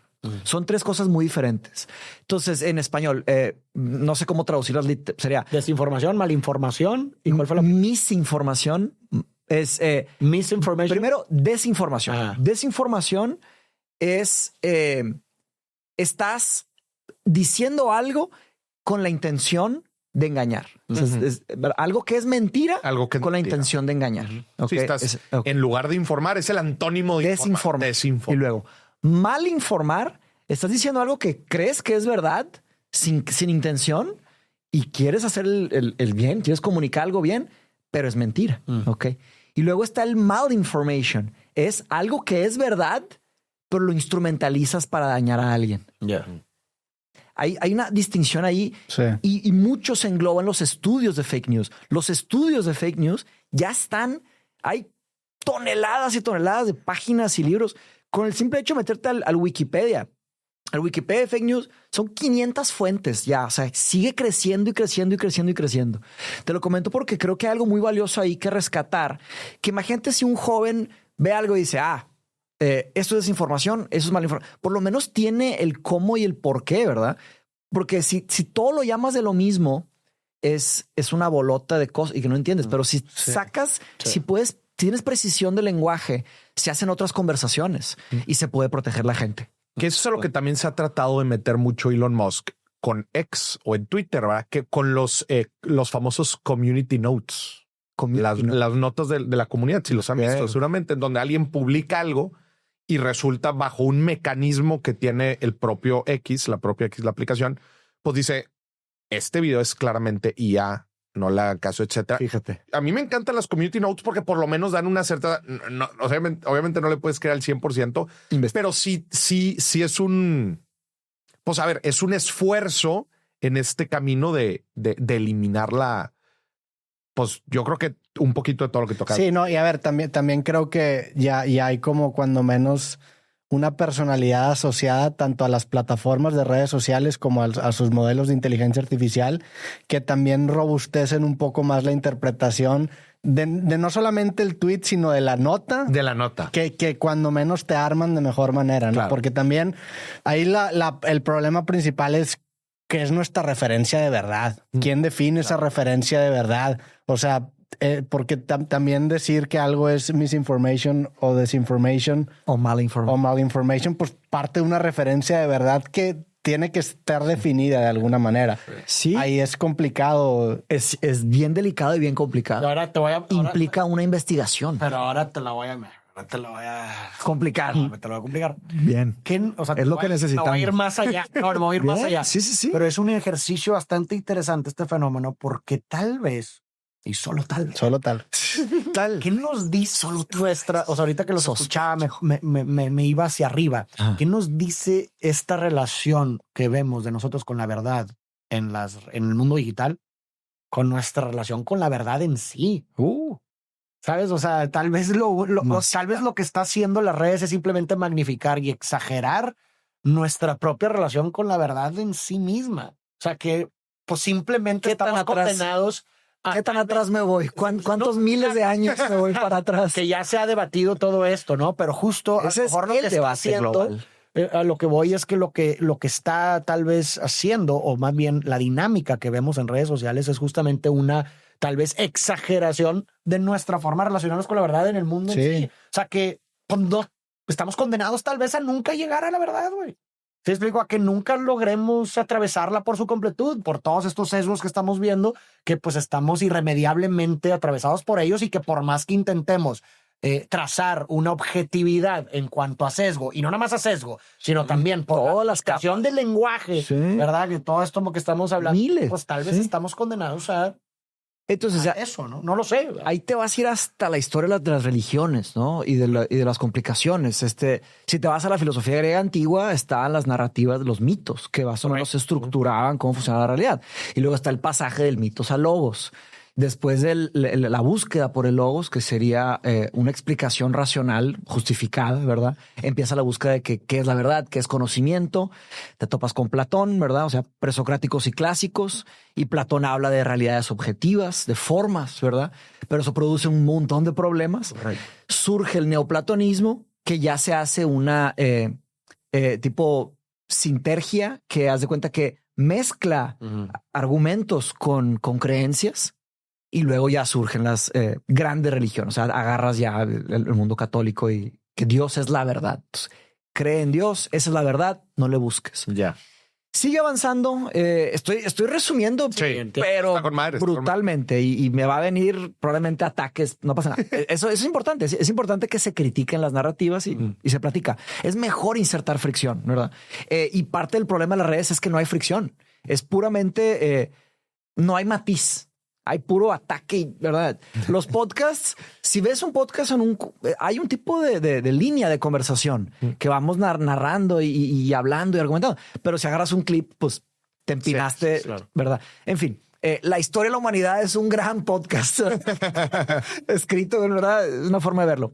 Pero bueno, avanza la religión y de alguna forma sobrevive el trabajo de Aristóteles en el mundo islámico, una parte del trabajo de Aristóteles que luego regresa el corpus aristotélico regresa en el siglo XIII a Europa a través de varios filósofos, pero entre ellos Tomás de Aquino, que él era teólogo y filósofo. Yeah. Entonces reincorpora esas ideas y ahí están las semillas de la ciencia. Aristóteles conocido como el padre de la ciencia, el padre de la lógica. Entonces regresa a Europa el trabajo aristotélico y empieza a acelerarse otra vez la historia de la ciencia. hasta ya los avances que se empiezan a hacer más y más visibles, experimentos más y más precisos. Y de pronto hay un tipo de choque o ataque a la religión. Obviamente está el tema reformista y todo esto, pero la ciencia empieza a acelerar revoluciones industriales. Y esto lo detectan, pues, entre otros, ¿verdad? Pero Kant, Schopenhauer y Nietzsche detectan que se está reemplazando Dios con la ciencia. Correcto. Entonces, y Nietzsche, esa es una gran preocupación. Nietzsche dice que Dios está muerto, nosotros lo matamos y se está reemplazando por la ciencia, pero es otra cosa que pocas gentes entienden, que él lo decía preocupado, diciendo la ciencia no va a lograr llegar a la verdad. Se están equivocando con reemplazar a Dios con la ciencia. La ciencia nunca lo va a lograr. Hay evidencia extensiva de esto desde el siglo XVIII, XVII y más. Pero una cosa importante de esto es la agnotología. La agnotología es, se hizo mucho, se empezó ese campo con la industria del tabaco, que es, la agnotología es la ignorancia inducida a nivel cultural. Es instrumentalizar ciencia para mentir. Entonces, la industria del tabaco se dio cuenta que estaban dándole cáncer a mucha gente y dijeron, ¿sabes qué, compadre? Ya nos dimos cuenta de eso, pero vamos a usar otros datos. Claro. Entonces, tuiquearon los datos y empezaron a producir ciencia, papers, que comprobaban que no. En vez de decir, estamos matando un mundo de gente. No.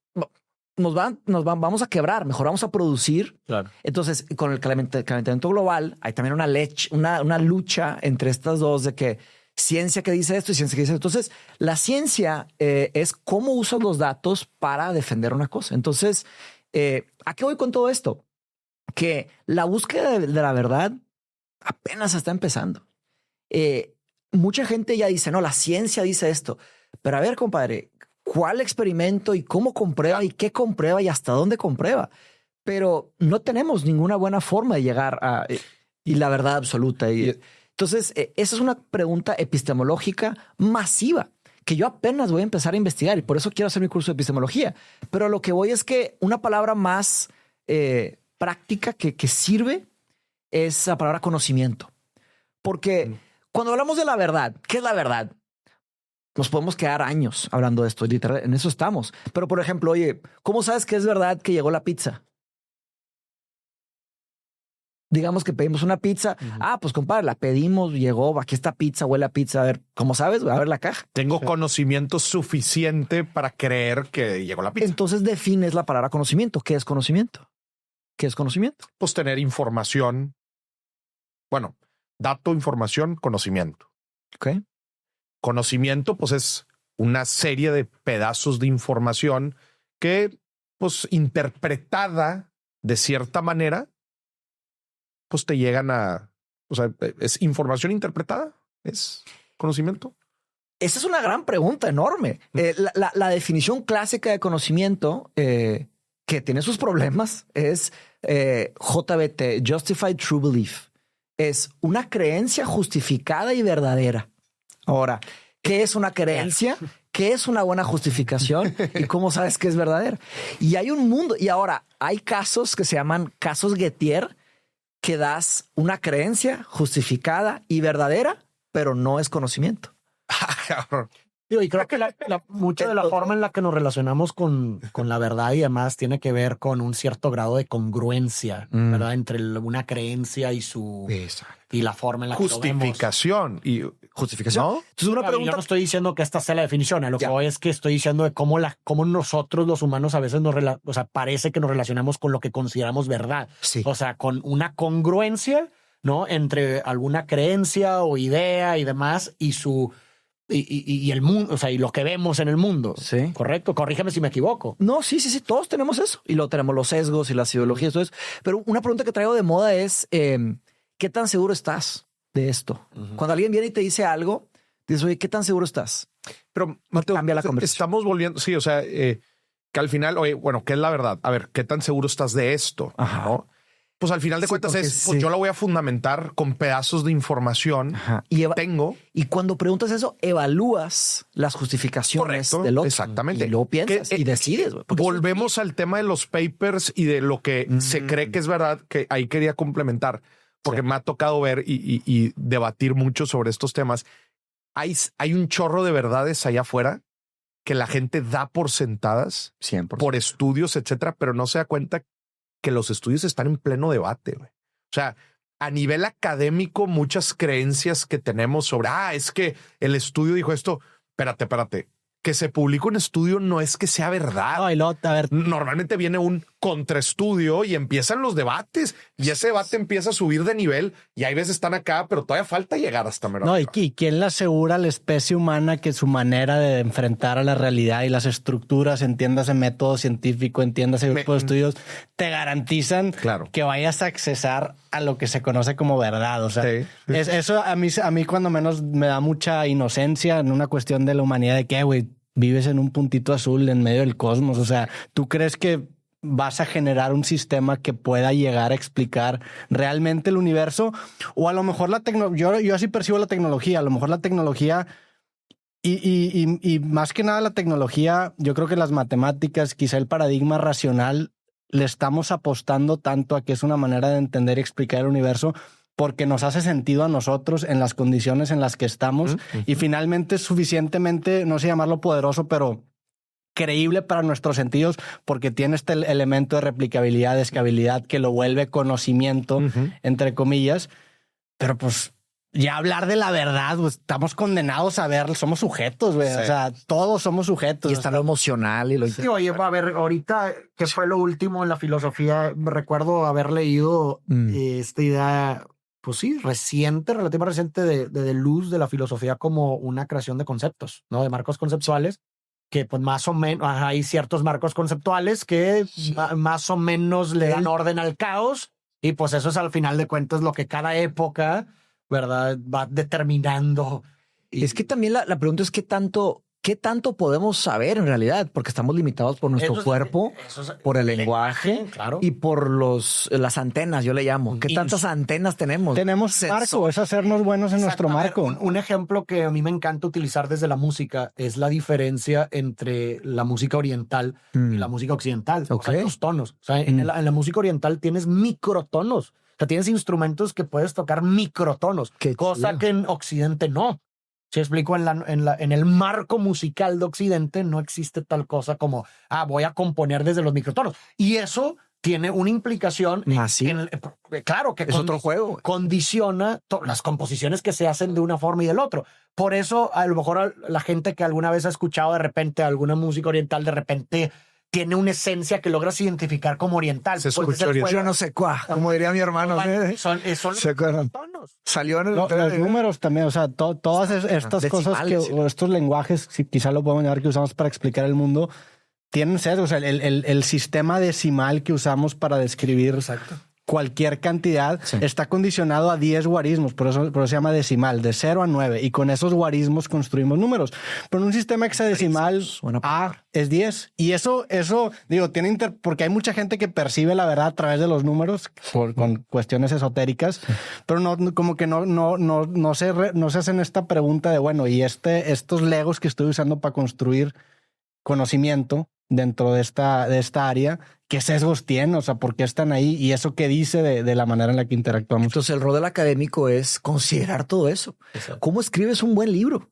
¿Qué significa eso? Porque esto que estamos diciendo, hay miles de personas, cientos de miles de personas que se dedican a luchar contra estos problemas y tratar de saber qué sí podemos decir y qué no podemos decir. Ahora, comparen esta conversación con lo que sucede en redes sociales, que son segundos. Y es mucha estética, es mucha retórica. Y se acabó. Se convenció la persona y se acabó. Eso es verdad. Se instrumentalizó la persona y va a la vida real a echar putazos. Exacto. Con lo que vio y luego imagínate, calcula eso a través de los años, que te radicalicen 1% al año o 0.5 o 2% al año y luego hay intereses compuestos, güey. Y se pone bien duro. ¿Dónde estarán los radicales en 10 años? 10 años. Y a lo mejor nosotros somos los radicales. O sea, ¿quién es el radical, güey? O sea, ¿quién es el radical? ¿Será que ya estamos radicalizados nosotros cuatro? Depende depende del contraste, ¿no? O sea, qué es no radical, qué es la normalidad, o sea. Pues a ver, yo creo que nosotros... Radical lo determina en contraste la normalidad. Sí. Pero a ver, pues yo creo que nosotros sí tenemos cierto grado de radicalidad. O sea, una persona normal que... nosotros hacemos contenido en masa, güey, en serie, chingo de contenido, lo publicamos en chingo de plataformas. O sea, una persona que lleva una vida, digamos, no pública, pudiera ver nuestra vida y dice, qué güey, estás cabrón. O sea, eres un radical del contenido. Con el contenido. Con el contenido. Sí, por eso. Y de ser transparentes también, porque mucho de nuestra vida pública es muy pública. O sea, mucho de nuestra vida es esa cuestión de exposición, es una exposición radical. Es una exposición radical Sí, y que de creación de contenido también. Creamos una cantidad de contenido al año. 100 episodios en creativo, güey. O sea, sí, cabrón. Yo ya estoy haciendo un rip al día, güey. O sea, yo una vez, ¿no te has puesto a pensar de que de todo el contenido que hacemos, de que si alguien, o sea, es una biblioteca de palabras, de ideas, de que has generado, güey? O sea, claramente tú pudieras contratar a alguien y le dices, güey, métete a ¿cuántos episodios creativos hay en total ahorita? 607. 600. Güey, métete ahí y genera libros, ¿verdad? O sea, conocimiento, recicla, o sea, pero es que también ya como que no sé si a ti te pasa, pero a mí ya me empieza a generar repulsión la palabra contenido. O sea, todo es contenido y hacer contenido y se contenido. Y vamos commodity, ¿no? Como un commodity. Sí, como que ya palabra. No, y también más también se vacían de sus inicios. No, y lo que indirectamente te dice es eso. O sea, ya no es la sustancia, es nada más el contenido. Estás aportando. Eso como que pierde lo que tú estás diciendo, que es algo singer-songwriter, sí, singer, como esa de autor, ese contenido de autor. Aunque sea una puñeta mental, pero pues sí, güey. Pero déjame creérmela. Sí, déjame vivir la mentira que me... Cañones. Güey, la podríamos filosofar años de esto, güey, pero ya para que no se alargue más, Faro, tú faltaste decir, güey, ¿qué aprendiste? Faro de luz. ¿Qué aprendiste este año, güey? Algo chido que aprendiste. Buen suéter, güey. Me gusta esta época porque siempre saca el buenos suéteres. Sí, es cierto. Parece suéterero, ¿eh? Sí, auténtico. Es que es muy práctico. Sí. Nomás agarra el frío a veces te demanda que te tengas que poner. Mira, ya, pues el primer. Lo que no sabes, güey, es que Faro se pone el suéter sin nada abajo, güey. Y eso no está chido. Bueno, ¿cómo sabes? ¿Qué tan seguro estás? ¿Sabes que es verdad? ¿Por qué dirías que es verdad? Es que son preguntas que tenemos que empezar a hacernos, ¿verdad? Pero bueno. He aprendido, pues mira, y creo que se conecta con lo que estaba hablando al inicio sobre mi cansancio, que es que he aprendido que tengo que regresar a mi centro. O sea, es decir, a ver, y no me estoy quejando con estos últimos 3 años. Fueron 3 años que voluntariamente hice lo que tenía que hacer y lo que quería hacer. Pero bueno, ya llegó un punto en donde definitivamente hay muchas actividades que me gustaría retomar, que a lo mejor había descuidado durante estos 3 años y creo que es momento de regresar. Por ejemplo, he aprendido, bueno, es que no es algo que he aprendido, más bien he recordado, porque es algo que ya sabía y ya hacía desde antes, pero he recordado lo mucho que me ha significado las causas sociales, pero en el campo. No nada en más. El campo. Sí, o sea, en la práctica. En el campo, o sea, ir, ¿no? En el área rural, güey. Eso pensé, güey, en la agricultura. No, perdón, no, tienes razón. En campo de batalla. Disculpa. Del lenguaje. En la trinchera. En el juego del lenguaje. O sea, cuando me refiero al campo, me refiero, pues yo explico hacer cosas en sitio, ¿verdad? Exacto. In loco. En sitio. Sí. Es una en locación. En locación. Es algo que este año estuve haciendo bastante, entonces me recordó lo mucho que me llena de significado, entonces es algo que, pues bueno, ya saben ahí también de la fundación que estamos empezando, de apoyar ciertos perfiles de alto potencial, entonces es algo que me recordó de este año y que quiero seguir haciendo más grande e incluso llegar al punto en el que poco a poco pudiera a lo mejor que sea lo que más tiempo le dedique, pero bueno, es un proceso de transición, pero es algo que este año me enseñó. O sea, bien, insisto, me recordó, porque no era algo que no sabía. Ya lo hacías toda la vida. Sí, es algo que siempre había sido algo que me movía, pero bueno, pues uno, como dices, de repente te llenas de cosas y tienes ciertos objetivos. Vuelvo a lo mismo, en ciertas etapas de tu vida, que bueno, pues cumplieron su objetivo en esas etapas y ahora este año sí me enseñó que bueno, esto debía de recordarlo, esa parte, y también suscribo lo que dice Robbie, que es la parte de que he descuidado bastante, la parte física. Es algo que este año también me dice, oye, hay que equilibrar. No, hay que equilibrar. Eso me refiero con regresar al centro, ¿no? Hay que equilibrar. En estos 3 años sí fue demasiado balance hacia una cosa, que insisto, lo hice voluntariamente, pero creo que ya cumplió su función. Es momento de equilibrar y de hacer también otras cosas que pues quiero hacer para mí, para mi vida y que son un momento importante para hacer. Entonces, eso es algo que saco de este año. Ese es el segundo tema. A mí algo que me movió mucho este año fue un libro que me aventé, un memoir de Murakami, que se llama What I Talk About When I Talk About Running. Digerible, cortito, documenta pues, obviamente su vida desde que él tenía un bar de jazz, lo abandona, descubre que quiere ser escritor, empieza a hacer novelas, le va muy bien y luego se empieza a meter al tema del ejercicio radicalmente, empieza a correr carreras, luego se mete a maratones, luego ultramaratones, luego abandona los ultramaratones, pero te habla como que de esta relación tanto creativa, física, artística, correcto. Y a mí me gustó. Sí, no, y le encanta ese libro. Ese libro yo lo escuché que lo recomendó un güey de una banda que a mí me gusta mucho, porque también yo lo seguía en los 2000 y el güey estaba como que gordito, le gustaba el pedo, y luego de repente se puso flaco y empezó a correr ultramaratones y digo, ¿qué le pasó a este güey? Y en una entrevista lo mencionó y dije, pues va, no pierdo nada. Y qué chido. La verdad me gustó mucho. Sí, ultramaratones son, o sea, es el doble del maratón. O sea, es más de creo que cualquier carrera con más de 42 kilómetros se considera ultramaratón, pero hay de hasta 120 kilómetros. No, una locura. Qué locura, güey. Ahora, hay un gran libro, bueno, nada más iba a decir que cuál es el estado natural del ser humano. Si te vas históricamente miles o millones de años, pues podemos hacer cosas así increíbles y más. Ahora, ¿cómo nos hemos transformado? Yo también descuidé el ejercicio bastante. Estoy en la espalda, güey. Me siento como un abuelo. Ya necesito bastón y la madre ya tengo que regresar a hacer. La vida es darle, es desradicalizarse y radicalizarse en otras, güey. La voluntad del hombre es tan grande como sus dioses, ¿no? Hay un gran libro, Mateus, que ahorita me acordé. No haces recomendación de libro. No suerte, pero suena bonito, ¿no? Suena muy bien. Sí. Ni te pregunté. No lo he leído. No le he leído el libro, pero lo vimos cuando estábamos en mi despedida. Estábamos caminando y vimos un aparador. Sí, güey. Es que ni me igual esa despedida. Se llamaba I Regret Almost Everything. ¿Qué? Pero también la portada era una joya, güey. La portada era una joya. Casi todo. Ese era el título del libro. Y la portada del libro era un tipo... Ahí está, o sea, la portada. Libro, si la ves, estamos poniendo aquí en el video. No, es un tipo como que nostálgico, pero parece que hay una risa cínica. Parece que hay una risa cínica detrás de ese arrepentimiento. Pero parece un sticker que le no, es que busqué en las fotos regret y entró. Sí, no, ese sticker no está en la. O sea, busqué las fotos y ya como el search, cuando haces un.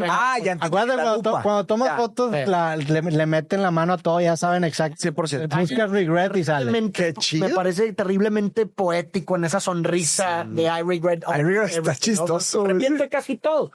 Y bueno, pues tal vez de lo que se trate es de que de esas pocas cosas que no nos arrepentimos, que no nos vamos a arrepentir. No lo leímos, pero pareciera que sí, ¿no? Pero pareciera que... Pero nada más leer el título y ver la portada es un libro. No, pero a ver, yo luego me metí a leer la sinopsis y es una biografía.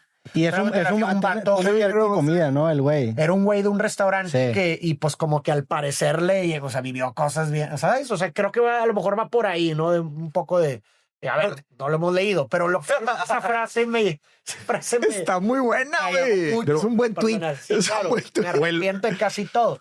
Que a ver, pues probablemente en el gran esquema de las cosas, mirando hacia atrás, es muy probable que nos arrepintamos de más cosas de las que no. O sea, y no desde un lado pesimista de que estuvo horrible, sino que más bien decir, eso pude no haberlo hecho. Entonces, o sea, eso... Como no, y creo que por el tema es que eso es vivir, no sé, te lo perdió, creo que te lo tienes que perdonar. Exacto, creo que va más por ahí. Y aceptar de que es parte del proceso. Yo creo que eso se trata el libro, el vato perdonándose al final. Lo raro es que ya es parte de lo que eres. O sea, si por ejemplo, yo he pensado mucho en los años y años que estaba en el antro y pisteando y chiflando y tocando música electrónica y digo, no, me arrepiento, me hubiera puesto a estudiar, pero ya es parte de lo que soy, güey. Entonces... Negar eso sería negar mi propia existencia. Y te digo, a ver, no lo hemos leído, estamos todos para analizar una frase, ¿verdad? Hablando de una frase poderosa y una foto poderosa. Sí, no, claro. Claro, ¿cómo la interpreto? En el fondo lo que pudiera estar diciendo es justamente como esta idea de en realidad te vas a dar cuenta de que son muy pocas cosas las que verdaderamente ¿Qué te llevas? Que las que verdaderamente importan. Sí. Porque si te arrepientes de casi todo, le da peso a esas pequeñas cosas. cosas. La pregunta también es ¿de qué no se arrepiente? ¿De qué no se arrepiente? Y también thumbs up a la foto. O sea, me quiero imaginar el momento en que tomaron esa foto y qué se dijeron, güey, para que saliera esa portada tan magnífica que está en el... Pero sí, yo quiero recomendar que estoy, lo he platicado mucho con Faro, pero estoy iniciando la lectura de el Jesús histórico, güey. Básicamente estoy leyendo la Biblia, pero solamente los pasajes muy particulares en donde se dice que Jesús dijo algo, güey. Léela toda, compadre. ¿Por qué no? Pues estoy empezando con el Jesús histórico. La neta está muy interesante por sí solo. Empiezas con el sermón de la montaña, ¿no? Y lo que se dice en la sermón de la montaña. Me parece un ejercicio bien interesante. Hay una Biblia que es la que estoy leyendo que literal la palabra de Jesús viene en rojo, güey.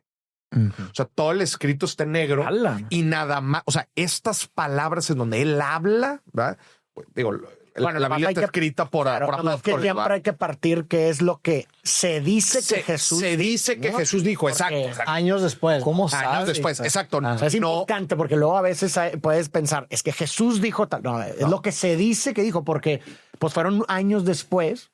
Claro, fueron años después y también tienes que entender el contexto, bajo qué contexto se dijeron esas palabras y lo que significaban esas palabras. Bueno, y por qué. Lost in Translation, ¿Y por qué?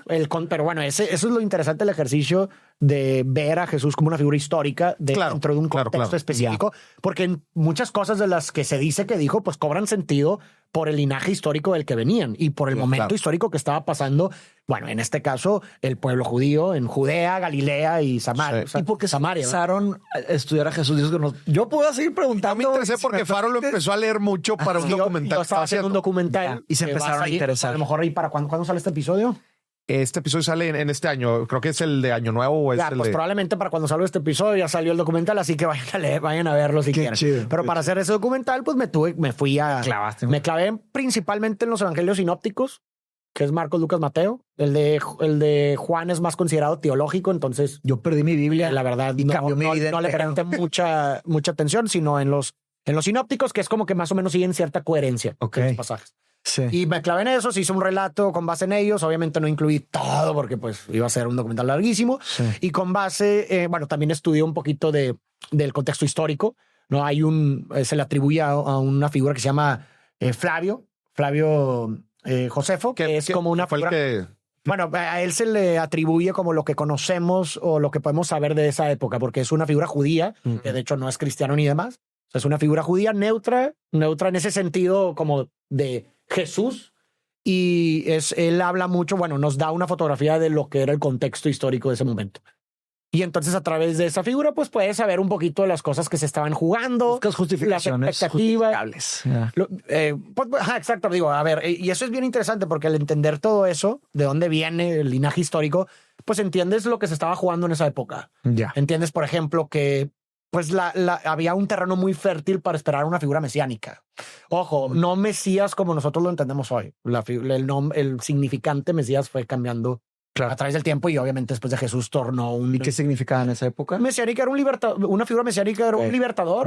Sí. Un libertador que podía ser una figura. Es más, la mayoría del pueblo judío esperaba un Mesías que los liberara del yugo romano. O sea, es decir, un revolucionario que llegara y decía, oye, me voy a rebelar contra... Porque recordemos que en esa época... esa región, ¿verdad? Judea, Galilea, toda esa región donde estaba el pueblo judío estaba dominada por los romanos, que pues era una cultura pagana. Que de hecho ahí es cuando le dicen que esperábamos al Mesías con ejércitos, etcétera, para sacar a los romanos. Entonces había muchos mesías autoproclamados. No era, ¿sí me explico? La figura del Mesías no era algo del otro mundo, o sea, algo como divino. ¿Me explico? Sino era una cuestión de un práctica, o sea, cultural, un líder militar, y había muchos mesías autoproclamados que incluso hicieron varias revueltas durante esa época. En el año 7 después de Cristo, Judas, un tal Judas, levantó un movimiento que, terminó crucificado el tipo, ¿verdad? Porque pues era la forma en la que los romanos aniquilaban a los mesías autoproclamados que pues venían a combatir o a liberarse del yugo romano. Entonces, es interesante entender todo este contexto histórico porque ves que Jesús, la figura de Jesús no surge de la nada, así como que, bueno, en este... Magia. Sí, sí me explico, sino que es producto también de un momento histórico particular con ciertas expectativas que se tenían en la época. Es muy interesante. Yo, la verdad, es un ejercicio bastante interesante. Y estuvimos rebotando algunas ideas justo de eso y me llamó la atención y dije, la madre, pues estaría chido leer sobre este Jesús indirectamente histórico. Estás volviéndote como un evangelizador, ¿no? Porque a mí yo también cotorré la vez pasada con Farid de como 2 horas hoy cuando fuimos a comer y empezó a surgir interés en Bueno, igual. Digo, no evangelizar una cuestión religiosa, pero claro, interés en la figura. Pues, al final de cuentas es importantísimo. Claro, claro. Trascendentalmente. Por eso hay interés. Sí, por eso hay interés. Nos pusieron esa religión a nosotros. Sí. Bueno, nosotros, güey. Por eso digo que ese video de Farid tiene el potencial de envejecer muy bien.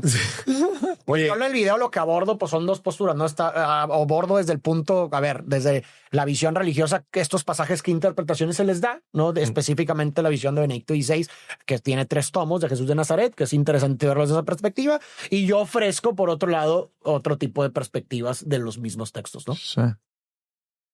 Básicamente. ¿Algún libro que recomiendes tú? ¿No te gusta? Rewilding Education, Resalvajeando la Educación. Es un libro que acaba de salir. Si les interesa la educación, la directora de la Facultad de Educación de la Universidad de Cambridge acaba de publicar este libro y se trata sobre las escuelas bosque, Forest Schools, que habla sobre la cantidad innegable de beneficios que hay al involucrar niños estudiando en contextos naturales. El campo, ¿verdad? O bosques o así, ¿verdad? Que hay unos beneficios masivos y habla sobre cómo la educación se ha instrumentalizado, le beneficia siempre a la élite y entre otras cosas terribles que nos hemos equivocado tanto. Y es un libro radical. Y lo publicó en un contexto muy conservador. Cambridge es muy conservador. Y obviamente, pues una universidad de 800 años también. Entonces, como que muy valiente, se me hizo muy valiente de su parte. Ya lo estoy leyendo y estoy platicando con ella. Quiero pues hacer algo ahí, colaborar o algo. Entonces, lo recomiendo bastante. Pues nada más estaba viendo una publicación de las personas complementando ahorita lo que estábamos diciendo de Jesús. Ya ves estas publicaciones que hacen en Twitter y que de repente te ganchan de las personas más influyentes en la historia de la humanidad. Sobres. Y bueno, ponen número 1 a Jesús, ¿verdad? Como pues, la persona. Si te pones a ver qué persona ha impactado Pero ¿quién impactó a Jesús? ¿Quién impactó a Jesús? Sí, que son los famosos también 30 años que nadie sabe. Que son los famosos 30 años ocultos, que dices, bueno, pues eso fue la vida privada de Jesús, ¿verdad? Pero bueno, es un periodo, pues quizás el más importante, ¿no? Es un periodo de formación, básicamente el periodo que lo constituyó. Claro, digo, a ver, no hay que olvidar que Jesús también era judío. Hay 30 años que no se sabe. 30 años que no se sabe nada, nomás hay un pasaje de que habla del niño Jesús que estuvo que fue a la Pascua con sus papás y que se perdió 3 días. Se pierde en el templo, ¿no? Es lo único que se habla de esos 30 años. Pero todo el resto, que es quizás lo más importante, porque es el periodo de formación, no se sabe. A ver, si situamos nuevamente a Jesús histórico y que sabemos que, pues bueno, era judío, pues bueno, sí hay varias escuelas como la de Hillel, por ejemplo, que sí se puede traquear pues, ciertas enseñanzas de ciertos maestros judíos que pues están muy alineados con las ideas de Jesús, ¿no? Por ejemplo, Hillel, este profesor judío, que era una de las escuelas de pensamiento judío más importantes de la época. Por ejemplo, en la Torá, ¿verdad? Se habla en las enseñanzas de Hillel, se habla, por ejemplo, que lo más importante de la Torá, diciendo Hillel, es que no le hagas a otros lo que no te gustaría que te hagan a ti. La regla de oro, güey. Es muy simple. Y luego dice, y eso es lo más importante de la Torá, que pues se parece mucho, por ejemplo, a la regla de oro de Jesús, de que, oye, lo más importante es trata a otros como te gustaría que te trataran a ti, llama a tu prójimo como te... Entonces pudieras hacer algún muestreo de ese tipo de enseñanzas de las escuelas judías de pensamiento más importantes de esa época. Que las otras 4 personas en la lista: Mahoma o Mohammed, Isaac Newton, Buda y Confucio. Pues cuando me vengan a visitar en Cambridge, los voy a llevar al árbol de Newton. El árbol de Newton. Donde se descubrieron las ecuaciones de la gravedad, güey, en Cambridge. Entonces, está en cañón. Eso es trascendental. Imagínate cómo cambió radicalmente todo. La cuna de la ciencia. pero también la acumulación de poder, o sea, la acumulación de poder, control, conocimiento, tecnología, la cantidad de cosas que se hicieron, por eso es. Y en un momento muy fuerte el imperio inglés. Imagínate. ¿Verdad? Entonces, pues agarraron más poder, acumularon más. Que justo, ¿cuál es el libro? No sé si es Sapiens o el otro, el Guns, Germs and Steel, que también hablan de como narraciones. Me lo recomendado. Muy interesante, muy bueno. Yo llevo apenas un par de capítulos, pero está muy bueno. Que justo hablan del impacto que tuvo el imperio inglés en el mundo hoy como lo conocemos. Sí. El método científico claramente es parte de eso. También mucho el avance tecnológico y de esta carrera por el crecimiento tecnológico y capital, pues el capitalismo. El capitalismo, sí. Un chingo de cosas. Un chingo de cosas. Música, el fútbol, ¿te acuerdas que fuimos ahí en el parque donde se establecieron las reglas del fútbol, soccer ahí cuando vengan, digo, dice soccer, te corren de ya sé, te corren de ahí, el fútbol. De un árbol a un árbol, la medida de la portería. Está bien interesante ese tema del estudio de los imperios a lo largo de la historia y el impacto que tienen. Obviamente el impacto del imperio romano, el inglés y el imperio de hoy en día, los Estados Unidos. Los Estados Unidos, US of A. Está bien interesante cómo generan influencia en el mundo y van dejando cosas. Sí. No, hombre, la historia es fascinante. La neta encanta la historia. Recomiendo ese libro también, Guns, Germs and Steel. También una narración muy similar a Sapiens, para los que han leído Sapiens, pero pues es otra perspectiva también. Que empieza el libro con la pregunta por qué hubo desarrollo en ciertas partes del mundo y otras they were lagging. O sea, porque otras partes del mundo no se desarrollan tan fuerte como en otros lados. Entonces empieza a hacer toda la decisión.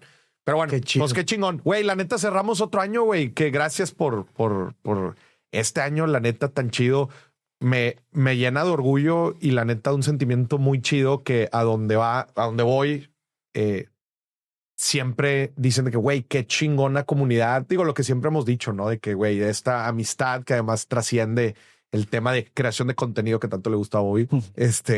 Güey, la neta, qué chido que nos seguimos procurando y seguimos grabando este tipo de contenido. Creo que pocos creadores allá afuera tienen el privilegio de poder decir que tienen estos círculos de gente que además hace contenido chido y además está cultivando en conocimiento, deja tu verdad, pero en conocimiento. ¿Qué es lo que hay? Y podemos generar conversaciones pues que dan para un buen cotorreo o como dirían por ahí, para un buen recalentado de año nuevo. Bueno, eso. Chulada. Podemos echar comidita, ¿no? Vamos a comer. Vámonos. Venga. Abrazo, gente. Gracias.